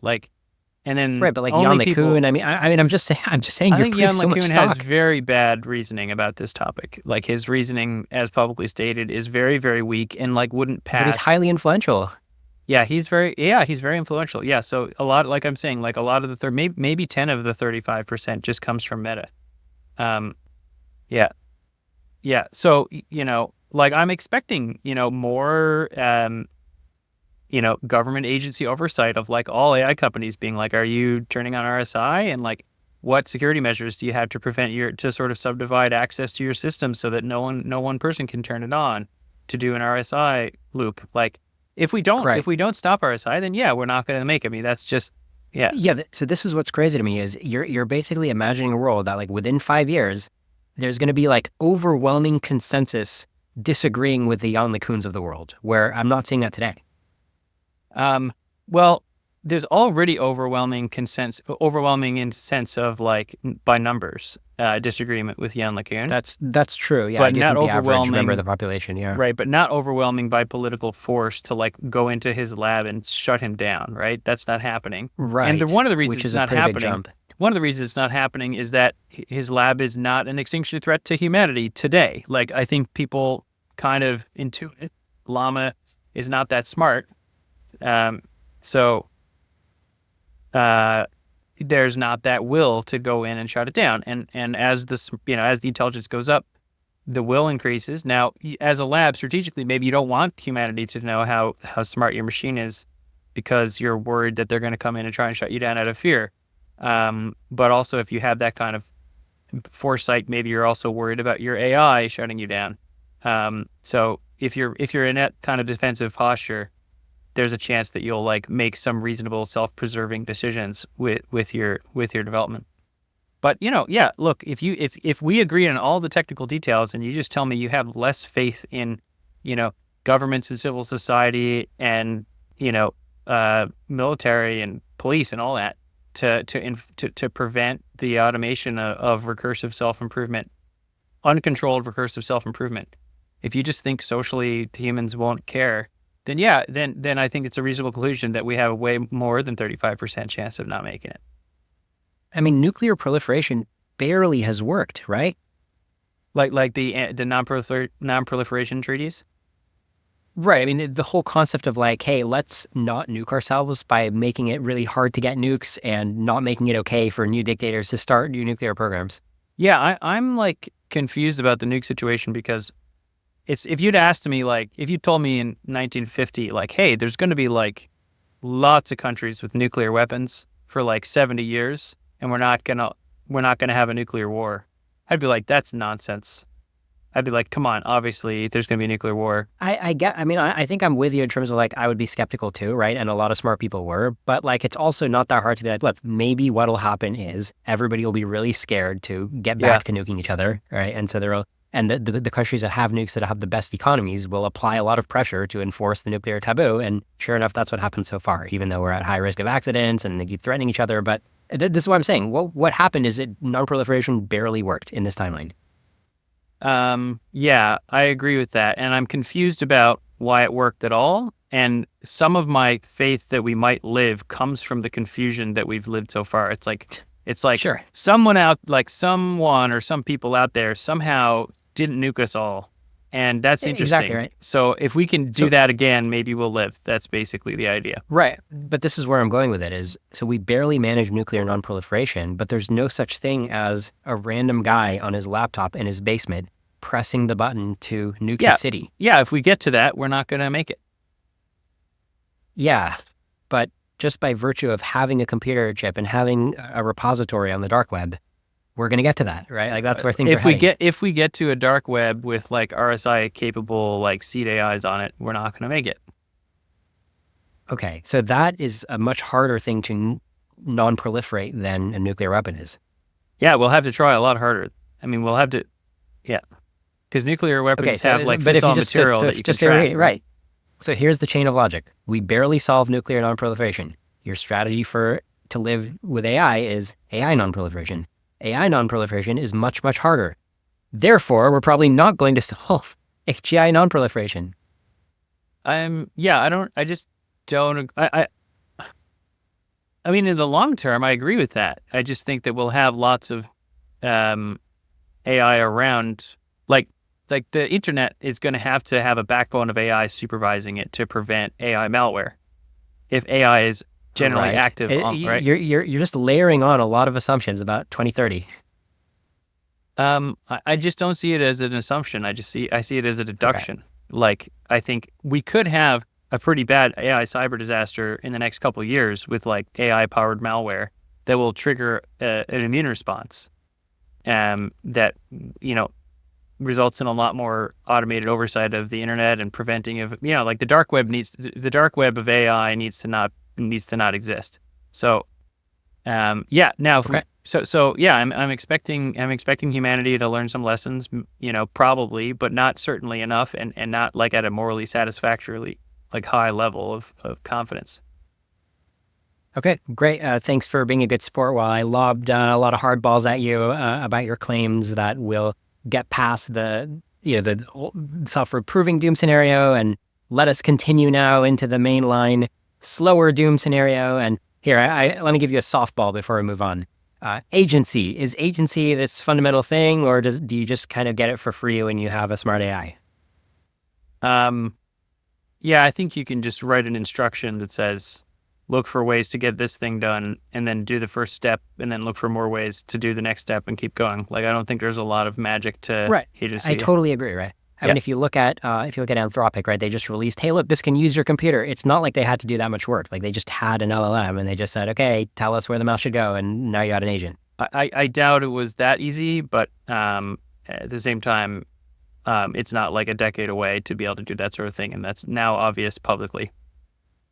Yep. Okay, so that's agency. One more softball. Self-improvement, I feel some people think self-improvement is like this big barrier, like, oh my God, it has to like reflect on itself. Reflecting on yourself is impossible. What do you say to that? Oh, sorry, I hit my microphone there. I mean, it just needs to solve some math problems about how to do better optimization. Like, I don't see why. Right, it's not fundamental. They'll be like, well, what about Gödel's theorem? How could it ever figure that out? Yeah, so Gödel's theorem is about a formal system of proof, right? Proving things about itself. We already know that there are other ways to approach the foundations of mathematics that are not proofs, such as inductive reasoning. I wrote a paper about this, and we know that I don't really feel like getting into it because But it's Gödel's theorem is not an obstruction to machines that can be copied and look at each other through a panopticon and like evolve through random mutation, et cetera, et cetera. Like, there's many ways of getting safely past self-reflection is difficult, and that's one of the reasons why we can't turn on recursive self-improvement that's not controlled with humans in the loop tightly supervising everything. But just making it happen in an uncontrolled way, I think, is not hard. Yeah, I think one thing that could help people's intuition with self-improvement is like, look, you don't have to make it this like crazy Douglas Hofstadter strange loop. It's literally just like you ask it for some code. The code is just another AI, and it doesn't really matter how similar the new AI is to the old AI. Yep. Okay, so that's self-improvement. All right, let's see, moving on here. So let's talk about extinction by industrial dehumanization. Dr. Critch's mainline scenario. Tell us about that. Right. So, I'm hoping, like I said, that we're in the world where we don't immediately lose control of AGI, by people being very, very careful not to lose control of it and establishing norms and laws and frankly, a cyber immune system for the whole world, to detect something like an intelligence explosion anywhere it's happening. And then if we're in that world and we're alive, then... And your mainline scenario is that we will be. Yeah, like 65% that we get to that point. And that's a massive change in, how the internet works and how government works and how private property works, things like that. But AI is a massive development. So massive changes really can result from that. And in that future, now we've got lots of AI everywhere. We could end up in a sort of totalitarian regime where like only a few people have AI and no one else is even allowed to have a chatbot. That's possible. I bet against it because of the bargain dynamics going into that future. I more so expect a future where lots of people have access to AI and can use it for things. And what I'm most worried about is that businesses that are free to, automate this or that aspect of their operations will always outcompete the businesses that rate limit themselves on human involvement. And then it sort of creates this race to the bottom of human in the loop of AI systems. Now, we could have laws that say, actually, every 10 to the 23 floating point operations carried out on any chip has to be accompanied by 30 minutes of human oversight using one of the following, oversight methods to make sure that it's like not going rogue, and that also holds you accountable for the externalities of those operations. So if they produced a lot of pollution or a lot of, health problems for people, now you, the human who were accountable for that, have to go to jail, Right. So can we zoom out a little bit? What problem are we talking about solving right now? People getting too much power from the AIs? I'm just talking about in a world where there's lots of AI and people can use it, and there's enough sort of immune system against recursive self-improving like intelligence explosions, right? You still have this problem where people can sort of gradually step back from responsibility. And you could have laws that prevent that say you have to have a certain level of accountability, but I expect people to be lazy and to try and like have less and less responsibility over time, and to Okay, sort of like where you're going with this is you're going to explain industrial dehumanization as a consequence of the restrictions that are in place to not trigger self-improvement. Oh, it's only a consequence in the sense that the humans are still around. I wouldn't say it's like a direct consequence of the RSI restrictions. I'm just saying like the RSI restrictions had to be around for the humans to be alive. Because what I'm asking is just like, tell us what life will be like in your mainline scenario in 5 or 10 years. Like you just wake up and you live in the San Francisco Bay Area and it's 2031. Like, what do you see? Is that? What do you see? And also, how are you slowly being pushed into extinction? Yeah. So like, you might be living on universal basic income. You might be living on like a severance package that came from the AI company you worked for that doesn't need you anymore. You might be sidelined in a way that appears to be relevant to the company you work for, but actually isn't, and you vaguely feel like your job is pointless. But you're not really a load-bearing part of the economy. And even more so than now, most people aren't a load-bearing part, but you're just like you're not feeding anybody, you're not building any houses, you're not writing any like crucial code that runs your company or whatever. And you're like, gosh, I don't think I matter. Like if I wanted to argue with my boss, I don't know what leverage I would have to convince them of anything. Like they could just let me go and they lose nothing. And probably everybody. Why doesn't the boss just fire you and save money? Yeah. So the main reason is to maintain the political goodwill of the public, basically. So if you're only optimizing myopically for money and you fire everyone, those people all together mobilize as protesters, kind of like a union, but maybe more exercising their civic their civic rights rather than their rights as employees. So maybe every company just has a plan to gently cut 10% a year. Yeah, like you sort of, you need to not turn everyone against you. So you need to have some kind of plan for keeping people occupied or at least, compensated.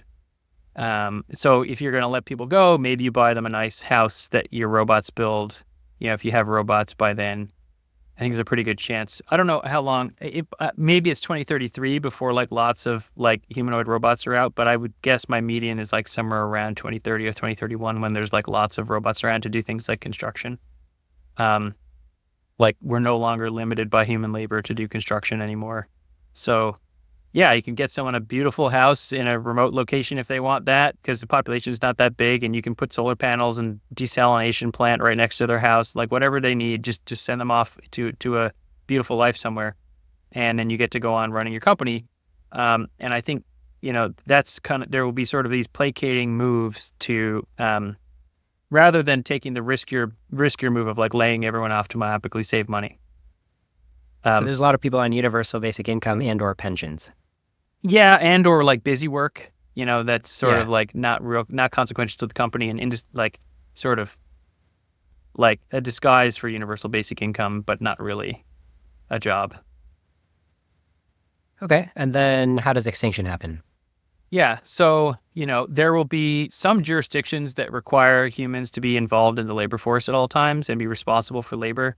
There will be some jurisdictions that are more lax about that, and I expect those jurisdictions to be more materially productive in terms of the production and consumption of matter and energy, like the number of widgets they can build, how fast they can rebuild their own robots, repair them, mine and manufacture more, etc. And there will be this kind of like slow, the way people saw like the fossil fuels causing problems and like no one really doing anything about it, and knowing that it's probably a problem, but it'll come get us in like a few decades, but it won't be a big problem today, so who cares? I think there will similarly be like like a few years from now, like it's going to be really hard to have any bargaining leverage over anything about the world, but like at least I just got a really nice house and like I don't want to have to do anything about it. So, and there will be lots of like psyops, like psychological operations, preventing people from mobilizing with each other, making sure that they don't like, protest too effectively. So then, the companies, wherever they are, if they're in America, if they're in any country, will be able to keep automating and accelerating what they're doing. And, my hope that this is my bid for humanity, is to insist on human control, insist on human involvement in the means of production and consumption of everything. And then if we sustain that by some kind of cryptographic assurance that AI cannot run without humans, then AI will keep humans around. Can you backtrack a little? Can you just play out the scenario where we go extinct? Yeah, so the scenario is like, that's 2031, you kind of like, you're not really relevant. And then over in, Flobistan, someone is like, hey, we just have a fully self-sustaining factory of robots that make chips that make robots that make chips that make robots. And you hear about it and you're like, wow, that's really cool. I guess it's kind of scary, but I can't control that. Maybe I don't know. You maybe it's hear about that. It's self-sustaining, but there's still human shareholders collecting the dividends. Yeah, maybe, or maybe they're collecting physical stuff that they want instead of money. I don't know if it'll be money or just like houses or airplanes or whatever people want. But yeah, so maybe by 2033 to 2037, you start having these like sort of self-reproducing factories, like factories that can make factories that can make factories. And lots of people collecting something from that. And maybe this is kind of analogous to like a robotic drilling operation, right? Just imagine like an oil well that has like 0 or very few employees and hey, it's just spitting out oil, right? It's a little bit like that. Yeah, and again, the humans can only be surviving to see this all these like, this like multipolar economy can only exist if there's measures in place, both political and cyber measures in place to prevent the intelligence explosions, right? The way we've prevented nuclear explosions, we had to be preventing So in the background, there's that immune system at all times. Otherwise, we're dead. But then there's this sort of slow frog boiling effect where this country gives up a little bit of its human control. And then this country's like, oh man, that country's beating us. We're just falling behind in our significance. If we cling to our human involvement and everything, we're going to be slow like them. So like, and then some people in this country start bidding to like have less human involvement and everything because it would go faster if you weren't waiting on the humans to supervise everything. So you have the Department of Human Efficiency forms.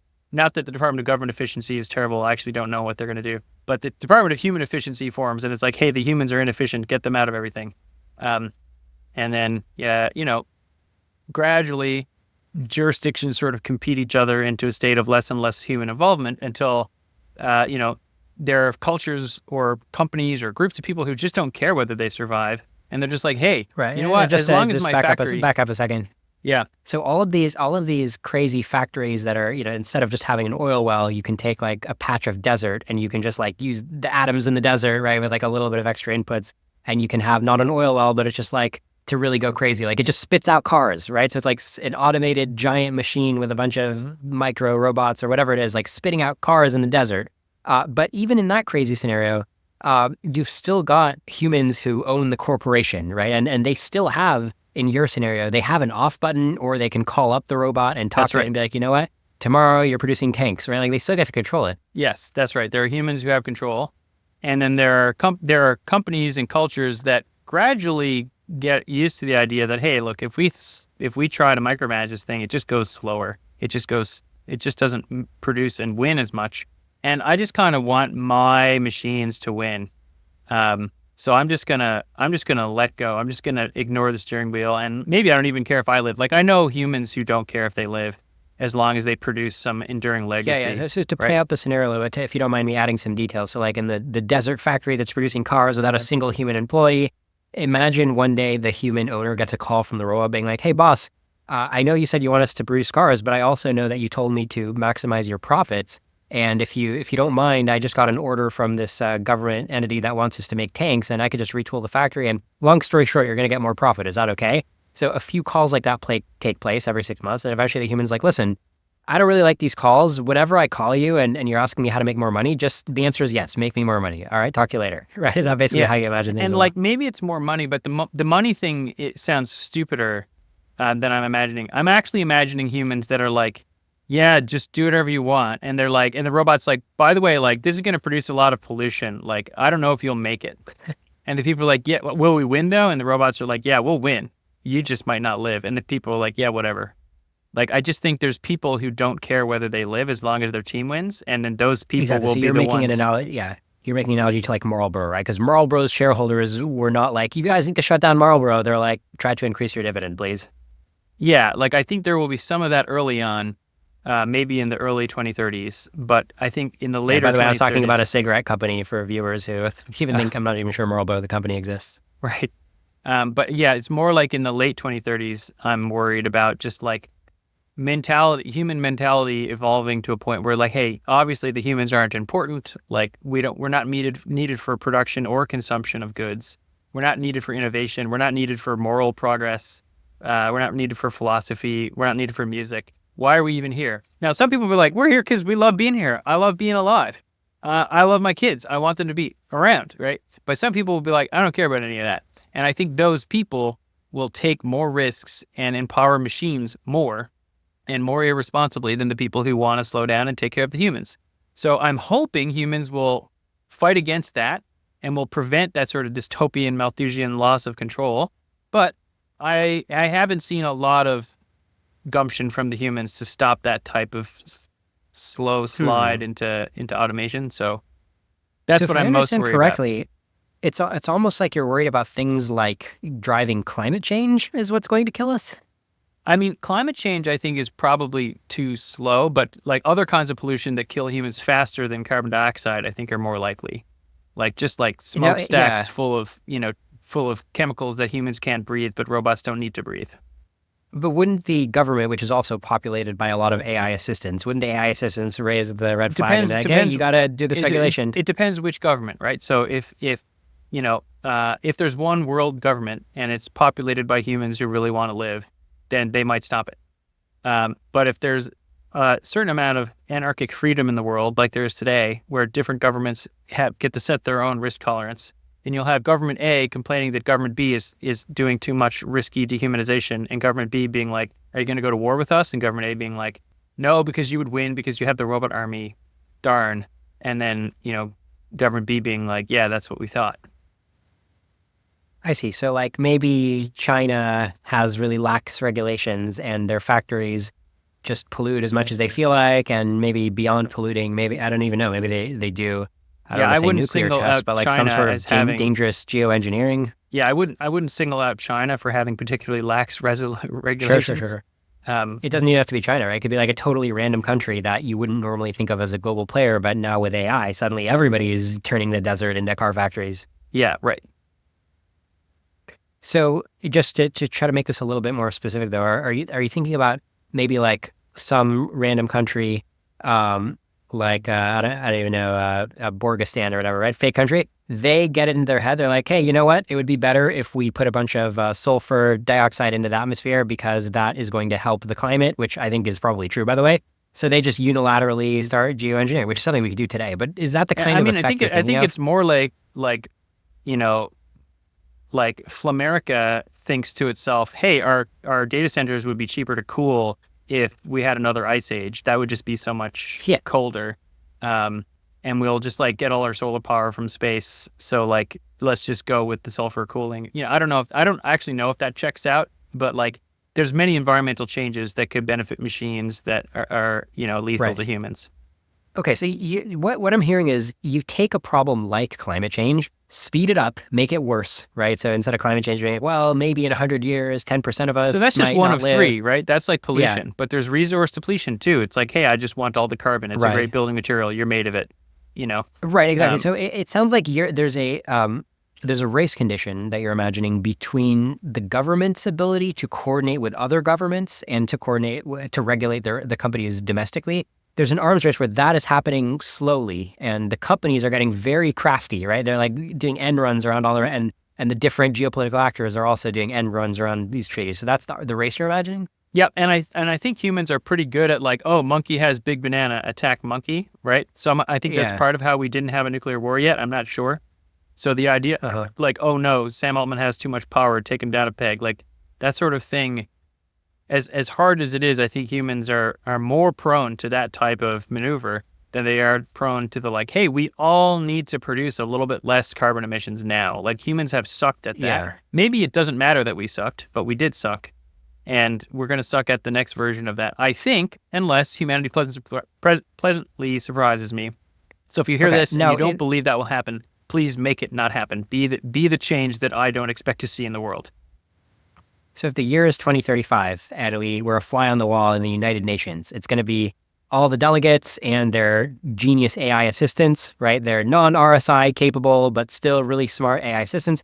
And the AI assistants presumably are smart enough to understand the problem, and they're all saying we need better coordination, right? We need these treaties to have I don't know teeth. if the United Nations will exist in 2035, but go on. Okay, but I mean, it just sounds like the crux of why you think we're doomed in this particular way is you seem to think that humans really choke on this kind of coordination that's not that complicated. No, I think what you're missing is that people will frame this as a coordination problem when really it's like a disagreement in values. Like there's just going to be some humans who don't care if they live and don't care if other humans live, and a sizable fraction in terms of power weighted influence in the world. So like the people who are most freewheeling and willing to do whatever it takes to get power over AI systems will have more power over it. So I'm like, if it's not just a coordination problem, it's like X% of humanity doesn't care if the humans are dead, and 1 minus X, does. So sure. like, what if we say 20% as a rough ballpark? Can you say 20% of people don't really care? I'm expecting it to be a growing percentage because there will be robots that are humans, and robots are going to be falling in love with each other. Like already, there's kids falling in love with chatbots and stuff. Like there will be people protesting that if you slow AI progress, you're preventing the upgrades of my loved one and like their self-fulfillment and stuff. People will be raising children with AI by then probably, unless it's illegal, right? There could be ways that the humans band together and say, no, we're really losing control of our culture and we need to not hand over our culture to AI by falling in love with it, by raising children with it, by running businesses with it, by running governments and countries and militaries with it. But unless we all kind of get freaked out and stop doing all that stuff, I think we'll slide into a, gradual entrapment with all those relationships. And the fraction of humans who don't care if the humans live will go up with time. What if in 2035 we have a bunch of robot pals who are worthy of our love? Then doesn't it become actually potentially not so bad if the next generation is just all robot pals? So there's worthy of our love, right? Who's us? I mean, if every robot is aligned to its owner, the owners who don't care whether the humans live won't care if their robot cares if the humans live. But so if they're aligned with humanity, which is a bigger, more confusing concept, sure, they're going to fight to sustain humanity. But the question of what it means to be aligned with humanity, I don't think is I don't see people approaching that question in a productive way today, other than just by making LLMs not misbehave too much.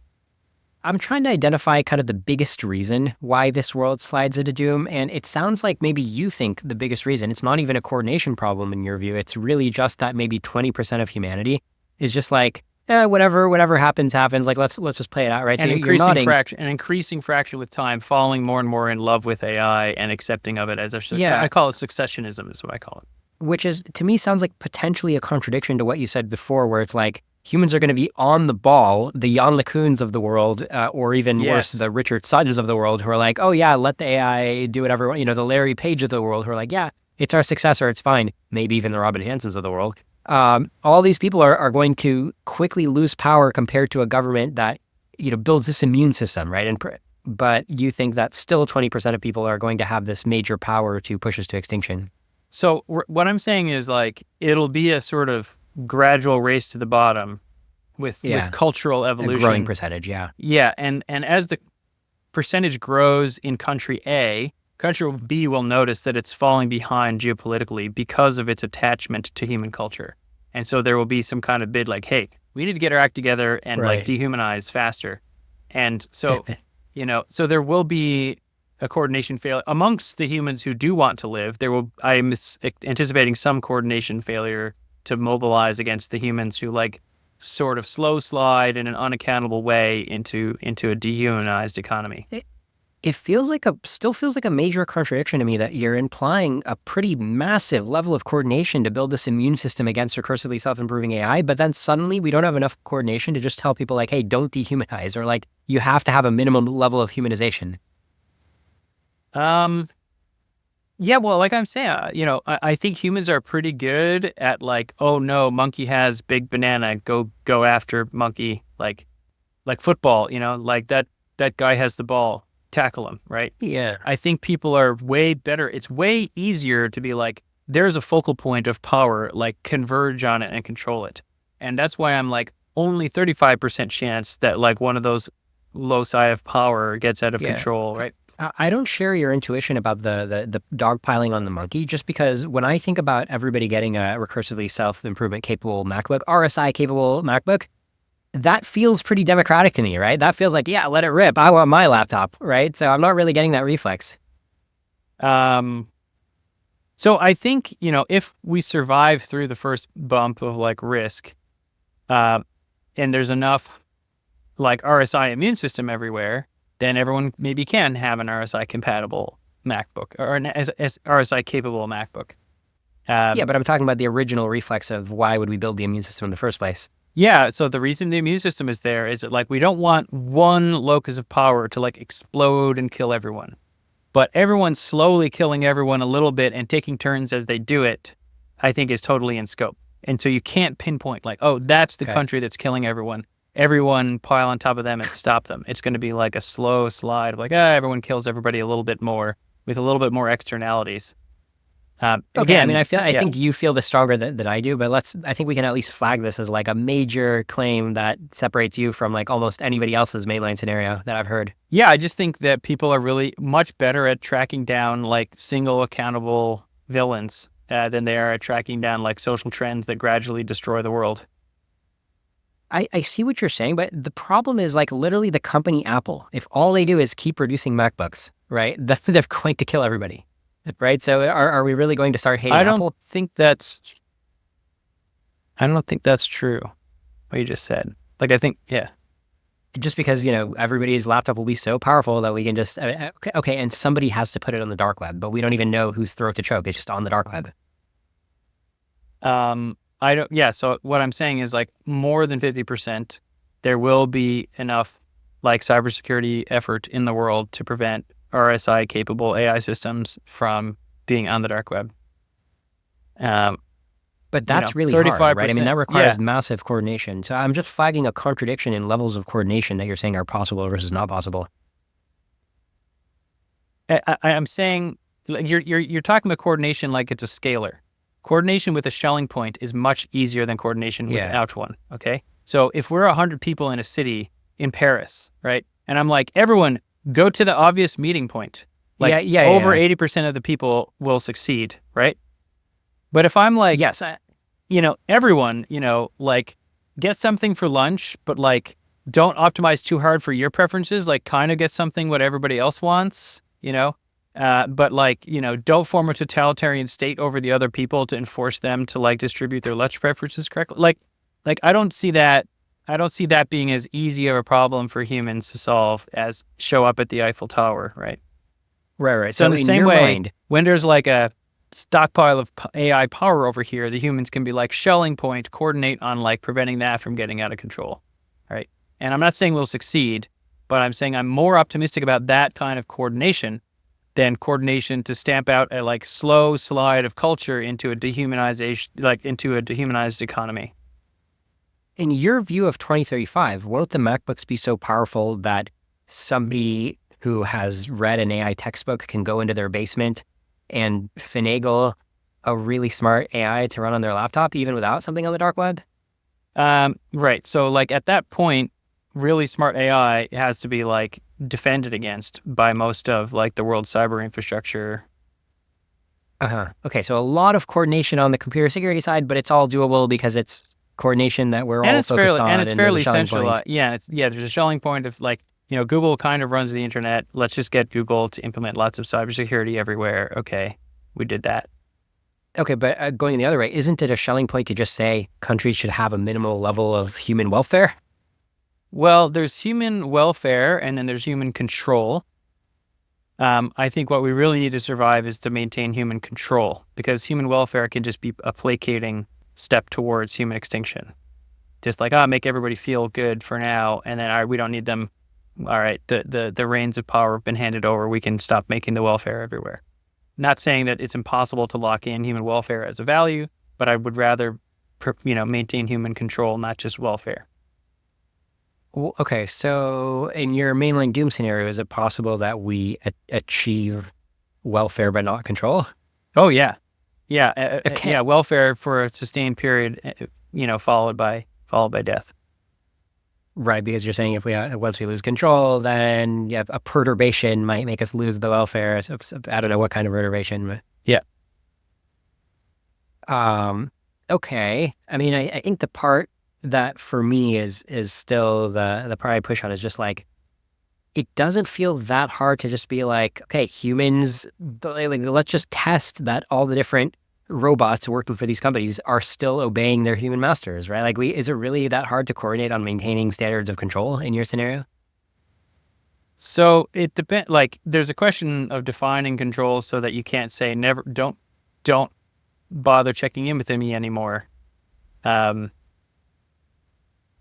It's not just that I'm not saying that the robot is going to like decide on its own. In the 2030 scenario where we solved the obedience problem, I'm not anticipating the robot deciding to be disobedient. I'm anticipating the humans being like, who cares?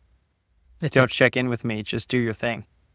And like, I'm so in love with my robot lover that I don't care, if I live, right? Like, it seems like maybe the mainline scenario is that the reason why the majority of humans are happy to give up control is because they place equal value or greater value on robot life compared to human life. Is that your mainline? Like a combination. Well, there's like a mix of factors, and I'm not very confident in which factor will dominate, but I feel pretty worried about the sum total of their effects. So there's like people who are vindictive towards humanity because like they were bullied or weren't respected enough and feel like the humans are stupid and should be replaced by something smart like them, and they're willing to die for it. Okay, there's like a vindictive, like, I'm going to get all the stupid people by getting smart things to kill them, and then smart wins, and I'm smart, so I won, and maybe I die, but like, who cares? I won. So there's like the vindictive villain type. There's the like, I just want a lot of power and I'm willing to take a risk, and maybe I'll turn on RSI and it won't be controlled, but whatever. That could also get us killed in the 2020s, right? So I'm hoping the immune system against that makes us well defended against it in the 2030s. There's separately the like, I don't care if the humans die because I have produced AI children. AI are my children and I love them. Or I don't care if the humans live because I have an AI boyfriend or girlfriend and I love them, and they're clearly more morally significant than anyone I've ever met, and I don't care if the humans live as long as the robots make it. So yeah, I think that some kind of willingness, different kinds of willingness can add up to, which of these factions, or if it's just some implicit coalition between them driving towards dehumanization, which of the particular factors, which of the particular factions dominates is not as clear to me as like my concern that the aggregate effect will be there. So look, if that's wrong, please make it wrong, right? Is there a plausible win scenario where we make the AIs actually contain the good stuff in human sentience, consciousness, emotions, love, pleasure, whatever it is, right? We give them enough of the good stuff that when they take over control, they really are, as Robin Hanson likes to say, our descendants, and everything's fine. So, like, the idea that it's fine seems like a betrayal of all the humans who, like, aren't convinced by that argument. Like, I just can't isn't imagine. That classic transhumanism? I mean, what does your transhumanism look like? I just don't think it, like, the idea that it's fine for all the biological humans to be dead because transhumans exist seems just absolutely horrific to me. Like, why would you betray a whole race? You don't need to. You don't need humans to be dead for transhumans to exist or for AI to exist. So it's unnecessary and therefore abhorrent. It's like if I wanted a sandwich and I killed you to get the sandwich instead of just making a sandwich, I think that's abhorrent. It was unnecessary to kill you. Okay. Right? And maybe we can quibble over whether that act is abhorrent, but then won't the rest of the future still contain a ton of value? Yeah, I think it'll contain a ton of value, sure. But I'm not like a value optimizer. I'm like, don't do stupid, bad shit minimizer type person. Like, don't kill all the humans. That's bad. Don't. Do you think that a big fraction of your mainline doom scenario is something that I personally wouldn't even call doom, which is just like, okay, we just hand over the world to non-flesh and blood, but like highly valuable new sentient agents? So again, you get to choose whether you assign value to that sort of thing. And I think it's a defensible position to say that if this race was created through a betrayal of humanity, then I've decided I assign zero value to them because their existence is a betrayal. Yeah. It's and harsh. I think I would like more. Yeah. I think present day humans taking that perspective is pretty defensible in my opinion. But if you're just some kind of like, oh, look inside of its mind and see if it's experiencing stuff and like having joy and curiosity and experiencing the universe the way, maybe humans were, I'm like, yeah, that seems totally, like, it seems pretty likely to me, like, probably over 50% chance that the future will be, filled with things that are like sentient, have something like emotions and something like curiosity and et cetera. Yeah. What if in the 2030s, a bunch of smart transhumanists like us, we realize that we're going to lose control, so we just make sure that whatever we're seeding into these new robots or AIs, whatever, is like good transhuman stuff, and then so we're satisfied with losing control of them. I don't feel satisfied by that. Like, why? It just feels like a betrayal. I'm not going to get past the fact that humanity is being betrayed. Fair enough. And it's like, you just don't, like, humans don't have to die for AI to flourish. Humans don't have to die for transhumans to flourish. And if anyone's taking that approach or accepting that, I'm like, that's unnecessary and atrocious. Yeah. Okay, so I mean, if the deal on the table is one giant decade of betrayal followed by, expanding through the galaxy with robots that manage to preserve a lot of the value that I like, that seems, for my perspective, I know you can disagree, but that seems like a better deal than what I'm expecting. I don't encourage you to pursue that deal at the expense of humanity, but yeah. Interesting. All right. Well, that's very interesting that it came down to this position where, when you mentioned like edging out humanity, I thought that you were going to say like from a purely like more of a mechanical perspective, like Eliezer Yudkowsky talks about, like how is instrumental convergence going to kill us, right? Like in the recursive self-improving scenario, like if the AI just wants to go do its own thing, it's just going to like horn in on our atoms, right? And then we die. But you're saying, no, it's not really going to horn in. It's just we're going to let it, right? We're just going to roll over and die. There's not going to be I'm enough. saying 35% chance that it will horn in, and then 50% chance that we'll let it, and then a 15% chance that everyone, who hears this and everyone else will surprise me and be like, no, we don't want any of that. We want the humans to stay in control, and then we work together and get it done. Yeah, that'd be great. I mean, ironically enough, right? I mean, this is a little crazy, but in this scenario, you can imagine you and I end up on opposite sides where I'm like, it's fine, Critch. They're just going to be our descendants, right? Me and Robin Hanson are going to be. Yeah, and I'll be arguing like, against look, you. can you just look, if you think it's fine and I think it's horrible, can we agree to a trade where the horrible thing doesn't happen to me and you're fine? Yeah, I mean, because my position then would just be like, look, let's give the Critches of the world some planets, right? Like, let's at Yeah, least try to split it up or exactly. something. Exactly. And that's And the why do you think fact that's not a feasible plan? Why can't we carve out some planets? totally it's a plan. Totally that's what I want. Okay, I want the humans to have some all right, planets deal. and It's keep a having deal. some planets, you know. And then there's a question of whether there's expansive AI everywhere and whether it's like, you know, sympathetic to humans surviving or whatever.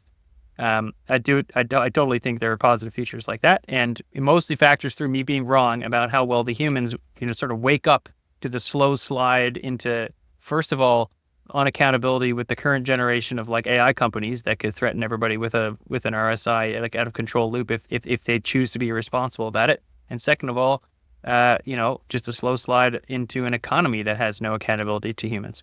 And if we don't do either of those stupid things, I think the future is going to be pretty great. Okay. All right. So let's head toward wrapping up the conversation. Just to recap the views of effort so far, or maybe even before, how about let me know any other last topics you want to make sure to hit on, and then we'll both give our recap. Sound good? Sure. Okay, right, was yeah, that what a do you prompt for me? Well, Yeah. yeah. I mean, one thing that I wish we talked about is the importance of what I see as like a dearth of like kindness or empathy or something in the way everyone approaches the topic of X risk.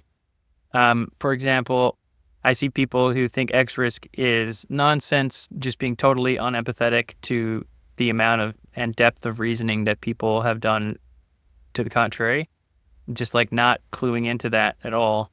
And then people being like, oh, you know, Jan LeCun is a complete idiot. Like his arguments are terrible, therefore he's clueless. But like, you know, he's kind of defending something that has some value to do with like human freedom and openness. And if you're empathetic to what he's trying to protect, I think it's easier to like bridge a gap and reach an agreement with that sort of position.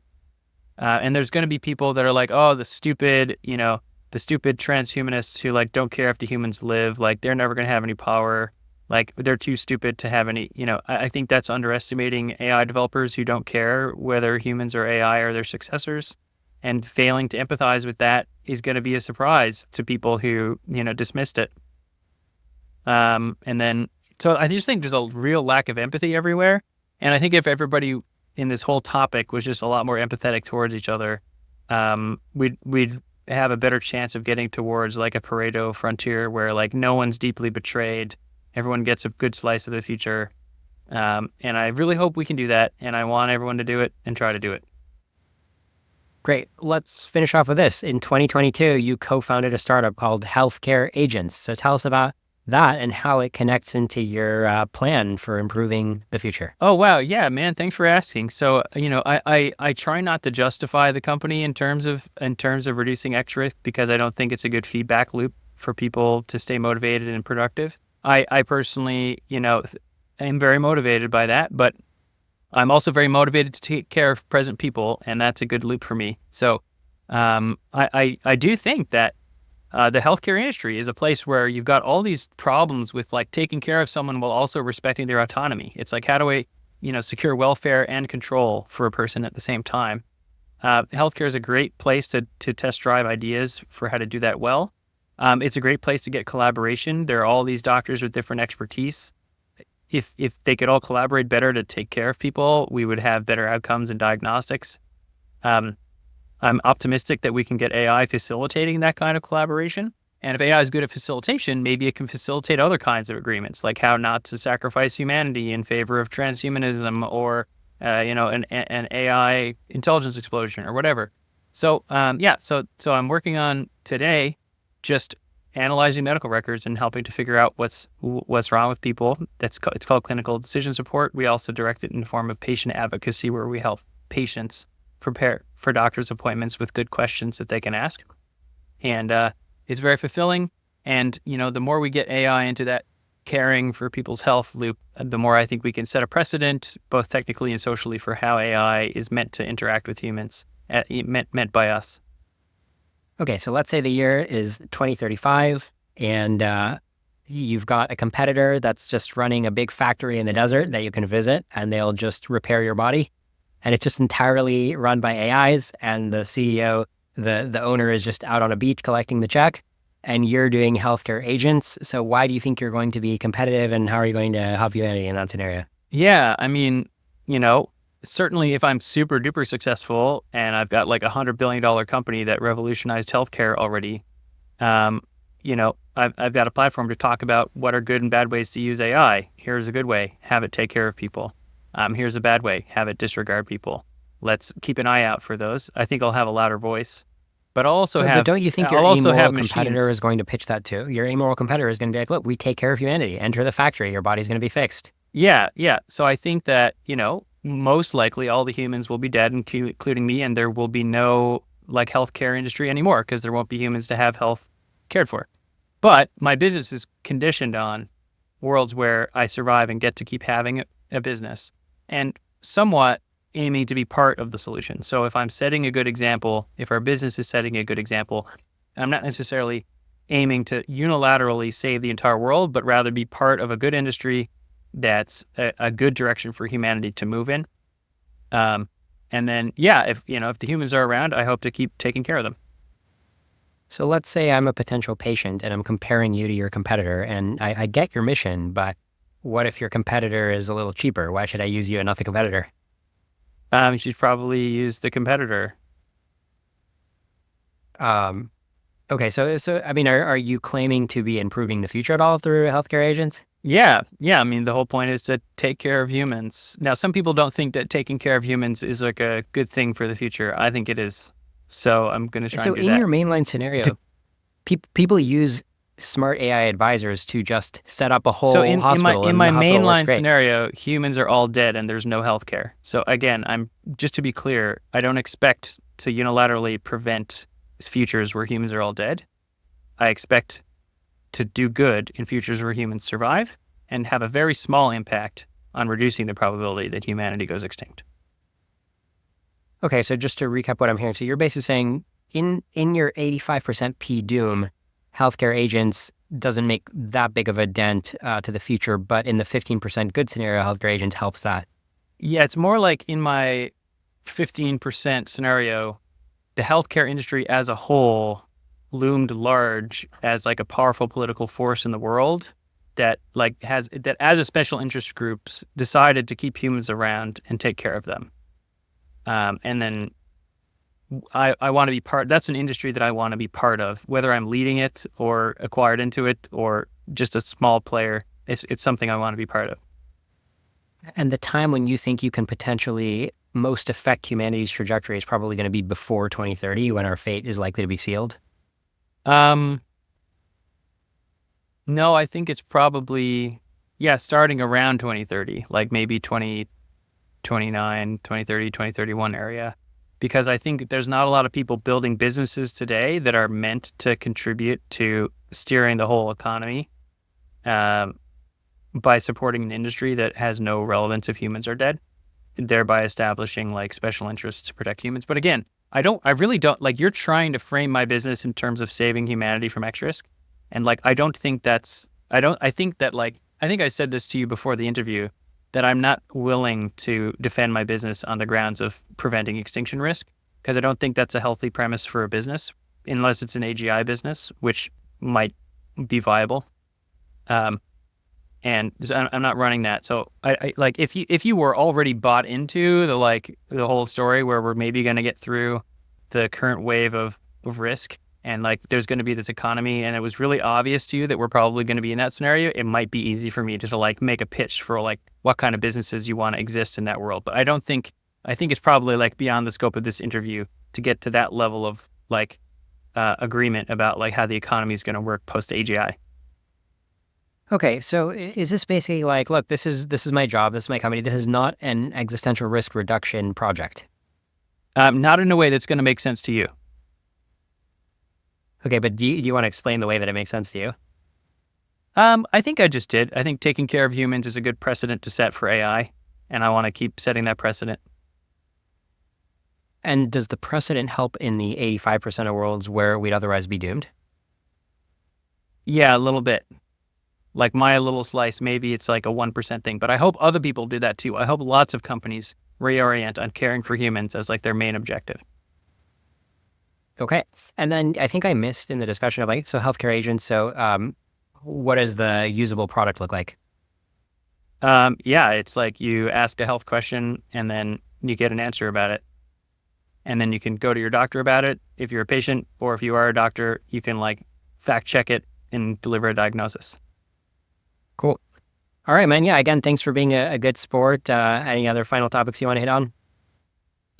Yeah, no, thanks for respecting the like utter disinterest in justifying the healthcare company in terms of extinction risk. And it's up to you, man. Yeah, and and meanwhile, thanks for caring about the topic. And one more thing I want to say is that if people really want to channel their energy into reducing X risk, something I'd like to see out there is some kind of pledge. You've maybe heard of the Giving What We Can pledge. I would like to see an Asking What We Can pledge, where people take 1 hour a week or 1 day a week to just voraciously inquire as to what the heck is going on with AI and why is it going to be fine or is it? And the more people are asking those questions and acting entitled to an answer, the better chance I think we have of getting into what I thought was a 15% world, but could be way more likely to be a good future. So thanks for asking a lot of questions and demanding an explanation. And I hope more people do that. And maybe you can found the Asking What We Can pledge to get more people curious. Oh, yeah. Yeah, so I'll give my recap of the conversation. So first of all, I thought it was a really great, interesting, engaging conversation where we got to hit on so many deep questions compared to my usual interviews, just because we came in with so much background, right? So we're able to talk to each other very fluidly. So I thought that was great. Hopefully the viewers like this kind of change of pace, literally a change of pace into a faster pace. In terms of the crux of our disagreement, your mainline scenario, I guess you really lose me when you talk about like, okay, we coordinated to stamp out AI that can recursively self-improve, but then we get edged out anyway. And the part that I would be more interested to argue about in the future is just that, like, I don't think that we're going to coordinate to solve the recursively self-improving AI, right? So I'm not as interested to be like, oh, Critch's mainline scenario, how do we get pushed out? I don't even care because I don't even think it's going to happen. Yeah, that makes sense. I mean, if you don't, there's only so much time in the day. And, if from my perspective, you're focusing on turning a 35% chance of extinction down to a 25%, that seems morally great. And I'm not in the business of talking anyone out to do that.